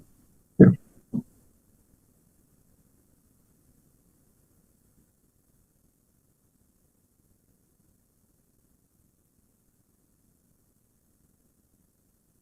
Comrade Sitaram, anything to offer on Paul's presentation? Should I share my thoughts now, or Yeah, please. Okay, please. fine. Okay. Let's see. I liked almost everything that Vijay said, and that's what I want to respond to. There are certain things we could quibble, we could talk, if we had a few hours, over coffee or beer or something, we'd get into certain things that would be helpful. But I want to focus, I think we're on the same page to a very high degree. Our insistence that Lenin is central and must be central to the Marxism that we stand for. It's not something that can be set aside. That's absolutely correct. My father was a trade union organizer. He was a working class organizer. And he, for most of his professional life, he was in a union. And so I absorbed a lot of stuff from that. The idea of democratic centralism to me is not Leninist. It's part of working class organization to struggle. Workers may talk about, should we go on strike? And I might feel we're not ready. We're going to get crushed. We're not ready. In about a year, we can pull it together. But right now, we're going to get crushed.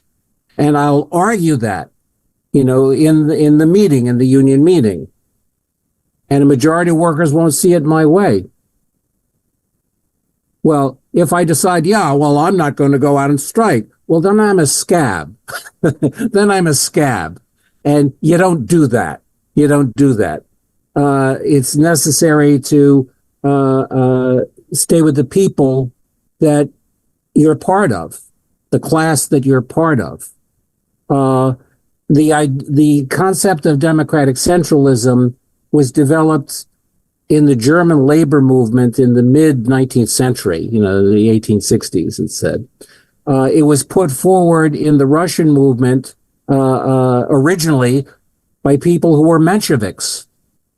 But it made sense in terms of working class culture and working class struggle. And Lenin didn't, just because a Menshevik was saying it, he didn't say, oh, well, that's crap. He agreed and embraced it and elaborated on it. And that became an essential feature of Lenin's perspective. And I think that Vijay's point that you've also noted is brilliant, that discipline does not mean obedience.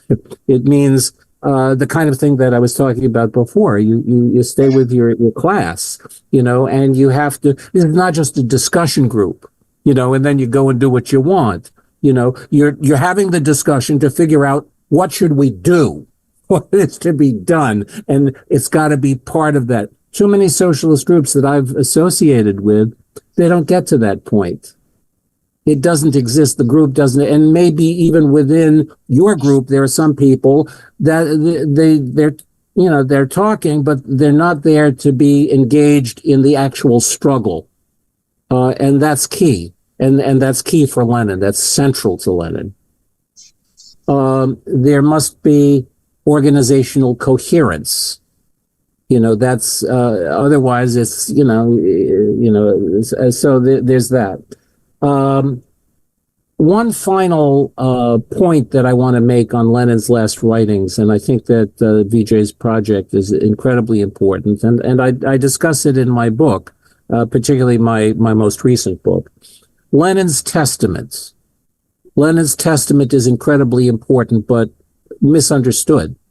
For some people, Lenin's Testament is the letter that he composed to send to the Party Congress after he died, in which he assesses, the leadership of the Russian Communist Party, or the top leadership, evaluates, them in various ways, is very critical in certain passages of Stalin. But that's part of Lenin's Testament, but that is inseparable from all of the other documents that Vijay is talking about.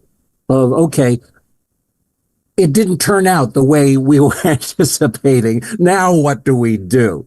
That's the key. Now what do we do? Lenin is always about that. Okay, now what do we do, given this reality? And the kinds of, and he didn't come up with a solution, and what he came up with, in some ways it was too little too late, and events evolved the way they evolved to his extreme frustration as he was dying. One of the Better, Fewer Than Better is a critical commentary on the failure of the party to carry out what needed to be done. The party leadership, the party bureaucracy. But it seems to me that those are incredibly important writings, and too often they are also skipped, and we can't afford to do that. Okay. Before calling Harsev and Shaji, Comrade Sitaram, for your last comments. My last comment, is it? Well, no, number one point I'd like to make is that to any practicing communist, Lenin has always been central and he cannot be skipped. This is a bizarre notion. I don't know why and how people come to this conclusion that you can bypass Lenin. Central to the world proletarian revolution is Lenin in the manner in which, not only as I began my presentation to say that he's the first one and the only one to have shown Marx's proposition that the point is to change the world to be practical. It can be realizable. And in doing so, the question of bypassing Lenin and somehow it doesn't just arise in our work and in our daily activity. The second one is, how do you interpret or use Lenin's entire richness, both in terms of theory and practice, and what Gramsci is called of praxis, which is that theory and practice on the same footing, neither of them superseding the other, and both learning from each other. Now, if this is the sort of a thing that is there, I can't understand how people can talk of bypassing Lenin. The second thing is, what was the objective? To change the world, that is to create a new society. That there is an objective to be achieved. What is the vehicle to achieve that objective? That vehicle to achieve that objective is the organization. Lenin not only talked of taking the consciousness to the working class, he talked of professional revolutionaries will be able to take it to them. And these professional revolutionaries, the is all about. The party's task is to achieve the revolution. It's not only to debate how the revolution will be brought about, but to practically to achieve that revolution. Yes, there will be different perspectives. Democratic centralism comes in that background. There will be different perspectives, different opinions, different ways of going about it. But then finally, when you discuss and thrash it out, the importance of party congresses, why does Lenin give that? Because that is when all these issues are thrashed out and a line is worked out. Once the line is worked out, that is the line for every party member to implement. If I am in a minority, it's not that I change my opinion. I may still adhere to what I think is right. But the collective has decided that this is the way to go about it. I will be party to going about it that way. That is democratic settlement. It is not that I'm brainwashing you or you're brainwashing me. It is we are entitled to keep our opinions, but we'll go ahead. How do you bring about that coherence in this? And Vijay is a little unhappy using the word army. But then the bourgeoisie employs an army to eliminate anybody who's anti-capitalist, anti-bourgeoisie. It's in those terms, not in terms of the fact that we want army and armed conflict. But that is not the issue. Issue is, are you in a disciplined manner going to go about achieving your objective of the revolution of creating an exploitation-free society? Now, that is what is democratic centralism and party organization all about. To achieve that coherence, you have to shed many weaknesses. Many of us, even now, are victims of subjectivism. Many of us, even now, feel that what we think is correct and superior. You're entitled to it. Completely and perfectly, legitimately entitled to it. But the subjectivism that creeps into the organization is what derails the revolutionary movement. My subjective desire is to establish socialism. But in order to establish socialism, objectively, I'll have to transcend the democratic stage of the revolution. To pursue my subjective desire by ignoring the democratic stage of the revolution, I'll only derail the revolution. So subjectivism can be as vicious as our class enemy. Like this, the various trends of subjectivism leading to factionalism and leading to splits and resplits. Yes, but every one of them must be accompanied by the objective of furthering the revolutionary cause. It was Lenin who said, a party becomes stronger by purging itself. It's not only in fewer the better, but it's much earlier. He said it becomes stronger by purging itself. So what is the objective? Are you moving towards the revolutionary target? And how you are moving towards the revolutionary target, you have to move as a single man. And that is where the importance of Leninist organizational principle comes. That is why, remember, when Lenin talks of the organization, the vehicle to achieve the revolution, he calls it the subjective factor. It is the subjective factor that is important, because subjectivism is to attempt to force the reality into your subjective understanding of that reality. It's not that you are being objective to assess that reality scientifically and properly. Now, these are important elements of Leninist organizational teachings that he's taught all of us, and in practice, he put it into practice and achieved it and led the Russian Revolution to its triumph. So these are important elements, I think, that will have to be brought in the specific context of what we are existing in today. As I said earlier, the global rightward shift, there was an extreme rightward shift towards, really pro or proto-fascist the developments that are taking place. In this place, the entire conception of in what is to be done when he talks about the in terms of party organization. And these are issues that are very important for us to consider. So therefore, Lenin and his organizational concept is very important, because even if you disagree, but you follow the collective, and that disagreement becomes secondary to the primacy of the collective understanding. Yes, I think I'll stop here. We can go on talking about these things, but we have to actually put it into practice. Yeah. Thank you. Saji? Yeah. Gopal? Yeah. Can you hear my voice? Are you able to hear voice? Yes. Yeah. At a time we are discussing about the relevance of revolutionary hero Lenin to the current social conditions, right, it's very also important to look at one of his quote on liberal bourgeoism. I'll briefly read and I will ask a question based on this. The Lenin says, the liberal bourgeoisie in general and liberal bourgeoisie intelligentsia in particular cannot strive for the liberty and legality, since without this domination of the bourgeoisie is incomplete. It is neither divided nor guaranteed. But here is the interesting part. But the bourgeoisie is more afraid of the movement of the masses than the reaction.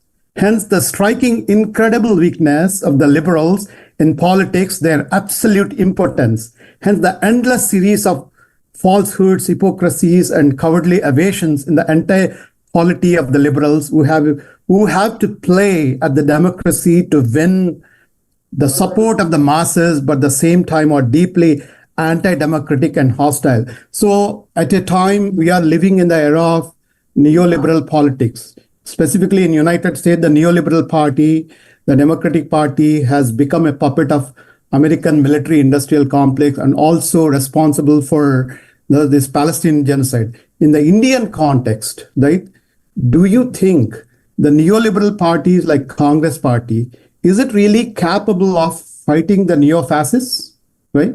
If not, which political forces have the political imagination to fight the neo-fascists? The question for Sitaram, Comrade Sitaram, and other comrades, whoever want to answer, Vijay Prasad or whoever. Well, the point is, it's not a question of assessing who is capable. Revolution is the Communist Party. Tell that Communists. It's not a question of labeling who is it. How far am I able to use the others to carry forward my objective of achieving the revolution? It is actually a cafeteria gossip to say that what is this character of this fellow, what is that character of that fellow. Yes, we know that character, we know that in practice. But to what extent can they be useful for us to carry forward our revolutionary objective? If that is the case, then we carry forward to that. But then it is under our leadership of achieving our objective that they should be done. If you tend to tail with them, that is what the United Front tactics, which was later elaborated by Mao more explicitly than Lenin, tells you that is always a question of unity and struggle. When you give up the struggle with the other parties with whom you are going through, then you become the tail. That is what you have to learn, and we all have to learn. We paid a lot of price for that, for not struggling when we should have struggled. And that is what we have to overcome, and that is the weakness. It's not that whether so-and-so is capable. If he's not capable, then why go with them? And that is what happened. Happened when we were going with other parties, when that struggle part of it did not really emerge as effectively as it should. Comrade Harsev, yeah. Yes, thank you. Thanks, Comrade. I was going to ask the question, but you asked Comrade Yachuri to give his final analysis, and I think he pretty much answered the question which I was going to pose to him. That we've heard from Vijay and this great reminder about theory and practice and the key thing being organization, and on democratic centralism from Paul, and the wonderful statements from both of them. I think the presentation is really great. And my question to Comrade Yachuri was going to about, well, how does this apply to the Indian struggles and the Indian situation? And I think we've already received the answer to that.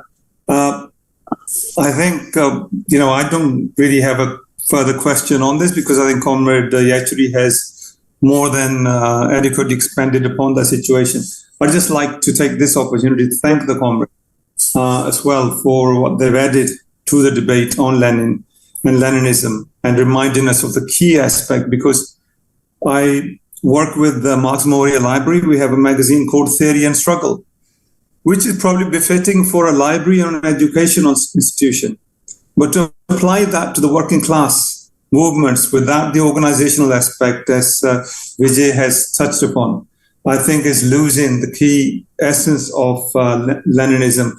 And I'm really grateful for reminding that because we, like in India, with the rise in the right-wing movements there, in Britain also we have elections coming, as indeed many other countries. And here the Labour Party, which is currently the opposition party to the current Conservative Party, has moved so far to the right that we're again reminded of Lenin's understanding of that party at that time when he was here in Britain, and obviously when he wrote about it afterwards as well, because he spent a couple of years in Britain.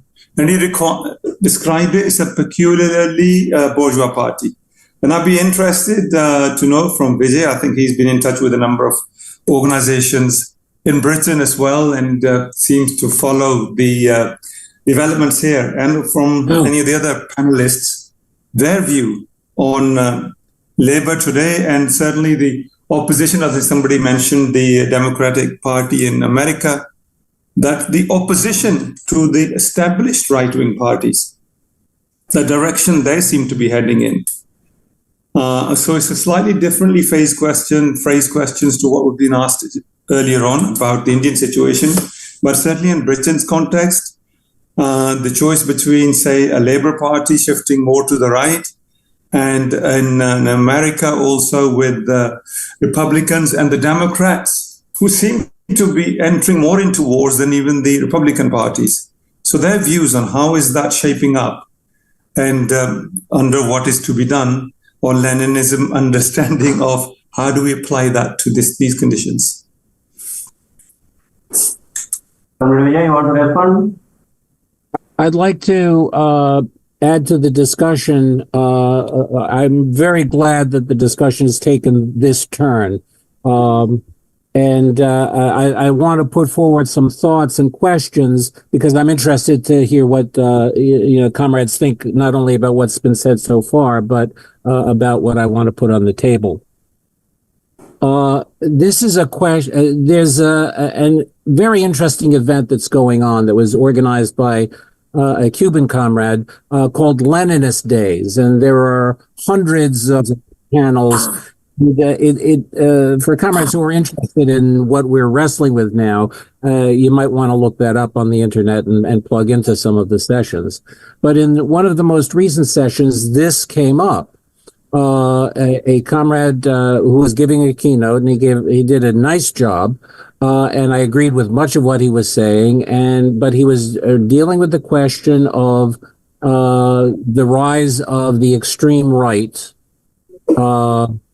This was a Latin American comrade, a Brazilian comrade. So, he's got the Bolsonaro experience as opposed to the PT. And the PT, the Workers' Party, was not a revolutionary party. It had some revolutionaries in it, but it was compromised in a number of ways. And many people on the left were not supporting it, and then Bolsonaro gets in, and it's a qualitatively worse situation, and then they got rid of him.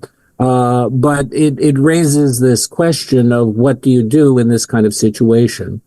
And it seems to me that the reality in India is different from the reality in the United States. And that's one of the things that I'm interested in learning more about. In the United States, there is no strong left at all, to put it mildly. There are various socialist groups that are tiny.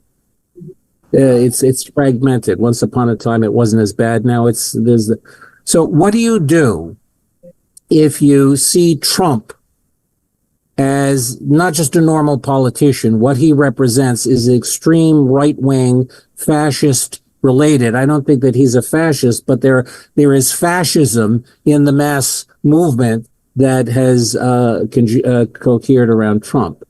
What do you do to defeat that? How can you defeat that? Well, I'm going to vote for the socialist candidate. or the Green Party. Now, that's fine, except that's not going to defeat Trump. The only way to defeat Trump is to plug into the Democratic Party. The Democratic Party is our enemy. It is a party of the capitalist class. Even if it's not totally neoliberal, there's neoliberalism there, but forget about they're capitalists. Bernie Sanders represented some kind of socialist something that large numbers of people were attracted to. And then he totally subordinated himself to the Trump campaign and to the Trump presidency. And he's critical around the edges, but he's totally compromised. What do we do? What do we on the left do to fight against Trump and also to fight effectively against what the Democratic Party represents? We don't have an organization that is capable of making a difference on the electoral front. So what do we do? Do we campaign for Biden or anybody who's not Trump? It seems to me we undermine ourselves terribly if we campaign for any capitalist solution, any capitalist candidate. I think that Seji has put his finger on something that is incredibly important, and it has global significance, except it plays out differently, I think, in the United States than it might in India, where you have a large communist movement that we don't have. And I haven't, it's clear to me I'm not going to be campaigning for Trump, but what does the left do in the United States in this situation? Well, I'm involved in building non-electoral struggles, and various other, for women's rights, for, against the slaughter in Gaza, for, around environmental stuff. That's what I'm focusing on now. But it's a problem. What the comrade has raised is an issue that's being faced by the left across the board, except there may be different answers in different countries. So I'm interested in how to defeat the extreme right in India, Modi. I mean, and I don't know Modi well enough. I know Trump all too well. I know that Modi is bad news, right-wing populist, with fascism around his, he must be defeated somehow.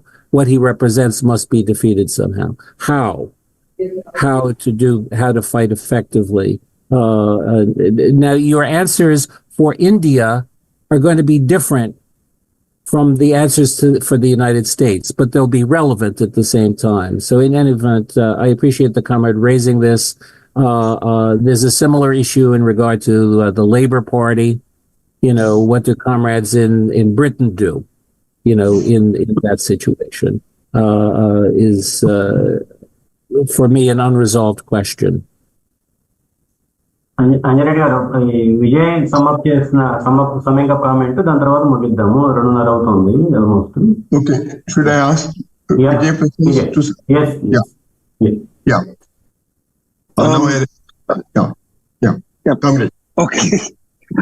Well, this is a very important place we've come to, because it's really interesting that this is in a way the heart of the Leninist culture, and the heart of what Leninism is to throw yourself into an analysis of the conjuncture and to look at very carefully on the basis of a program and a long-term understanding of politics, to look very much in terms of what are the strategies, what are the tactics, how do we advance our agenda, a rooted working class and peasant agenda.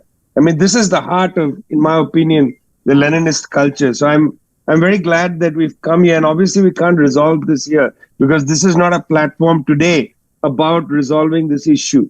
However, just a few observations to put on the table. One of them is, I think the left, in a Leninist I think the left, in a very much part of a Leninist, Leninist sentiment, has been trying to work out the fact that in the last 30 odd years, in the period of global austerity, social democrats and liberals have collapsed. They have become effectively the parties of austerity. And this vacuum around defending social welfare, defending basic employment needs for people and so on, has really moved a weakened left to the center. I mean, we have been forced to take up issues of social welfare. We have been forced to operate in places that we don't generally operate. We want to build the confidence and the clarity of the working class and peasantry to fight against the bourgeois state. But the context, the conjuncture has pulled us, in effect, to do certain things that we must do. We must fight to end poverty. We must fight to end hunger, and so on. And with the collapse of social democracy and liberals, this has moved us. I think globally, there's a very wrong interpretation when communists go into these struggles to say, well, you've given up on revolution. No, we have to take up the historical task of fighting against hunger, a task which social democrats used to be a major ally, liberal used to be an ally. They have vacated the scene. So that's the conjuncture. In that conjuncture, the parties of liberalism have gone very closely, intimately toward the right, towards even the far right.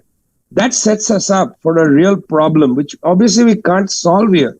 But in this conjuncture, look at how a Leninist has to think. A Leninist must always think, what is the best strategy for revolutionary aims in this conjuncture? That has to be the question always. Not what do we do in this election, but what is the strategy for our revolutionary aims in this conjuncture where liberals and social democrats have vacated the scene. And then based on that understanding, the strategy that's developed, we have to formulate tactics. I think the question should never be upside down. A Leninist must always ask, what is the nature of the conjuncture? What is the strategy to exit this conjuncture?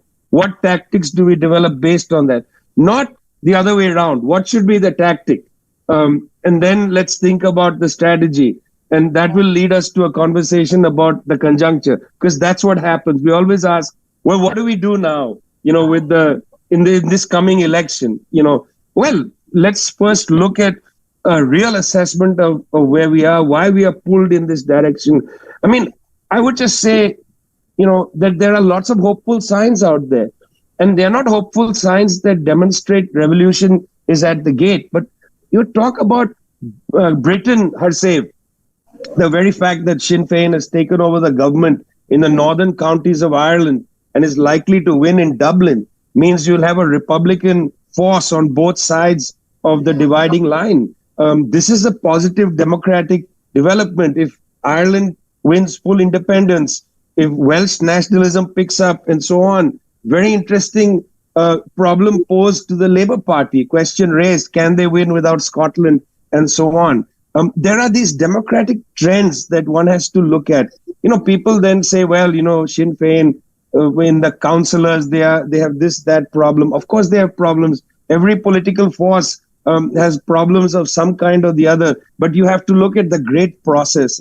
That's the culture of Leninism, I think, that we've been trying to establish today. And I think Paul's work is very important in recovering the Lenin that we must know. Not the Lenin who is some caricature of what he was, but the Lenin who was deeply invested in trying to understand the actual conjuncture in which we are in, to bring Marxism into the moment, to develop with his comrades in an organization the strategies necessary, and then based on that strategic thinking to develop in different moments and at different very particular moments the tactics necessary. There is no tactic that's transhistorically appropriate for a communist movement. There is no tactic. There is no one understanding of how to deal with parliaments or elections or whatever it is. It's I think incorrect for us to go back and say, well, Lenin in left wing, said this about parliaments.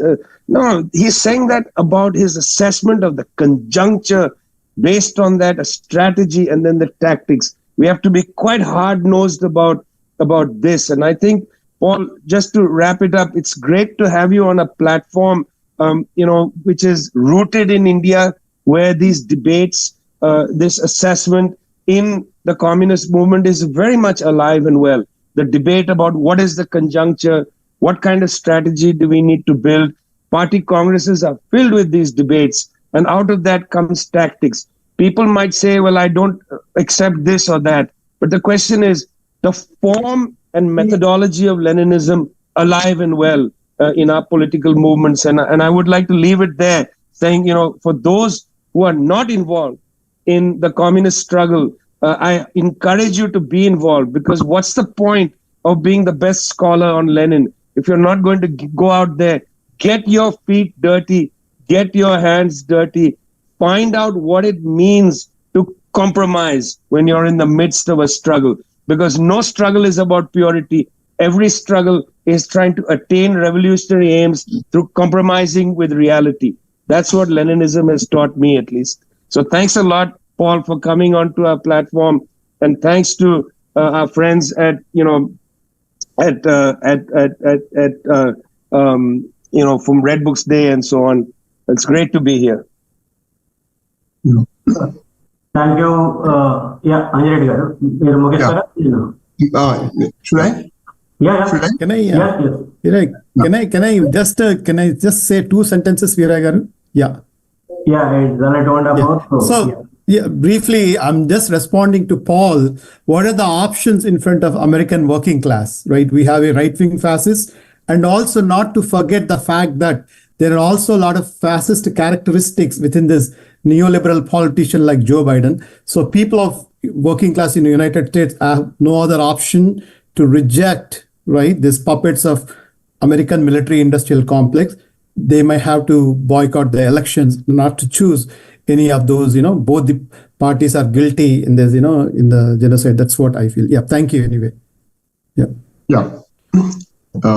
Thank you all, and especially Professor Lee Blanks, Comrade Sitaram Yechury, Vijay Prasad, for actively involving yourself and sparing your time and clarifying some of the misconceptions about Lenin's theoretical contribution, especially to commemorate Lenin's death centenary. We should make Lenin more relevant in the sense that without an organization, you cannot bring any revolution. But the kind of organization that one should build is certainly an organization where it is both democratic as well as the same time it should have certain centralizing tendency. Without that, you cannot move. So thank you one and all for your participation, and also Veeray for taking the initiative in conducting this online lecture. Thank you one and all.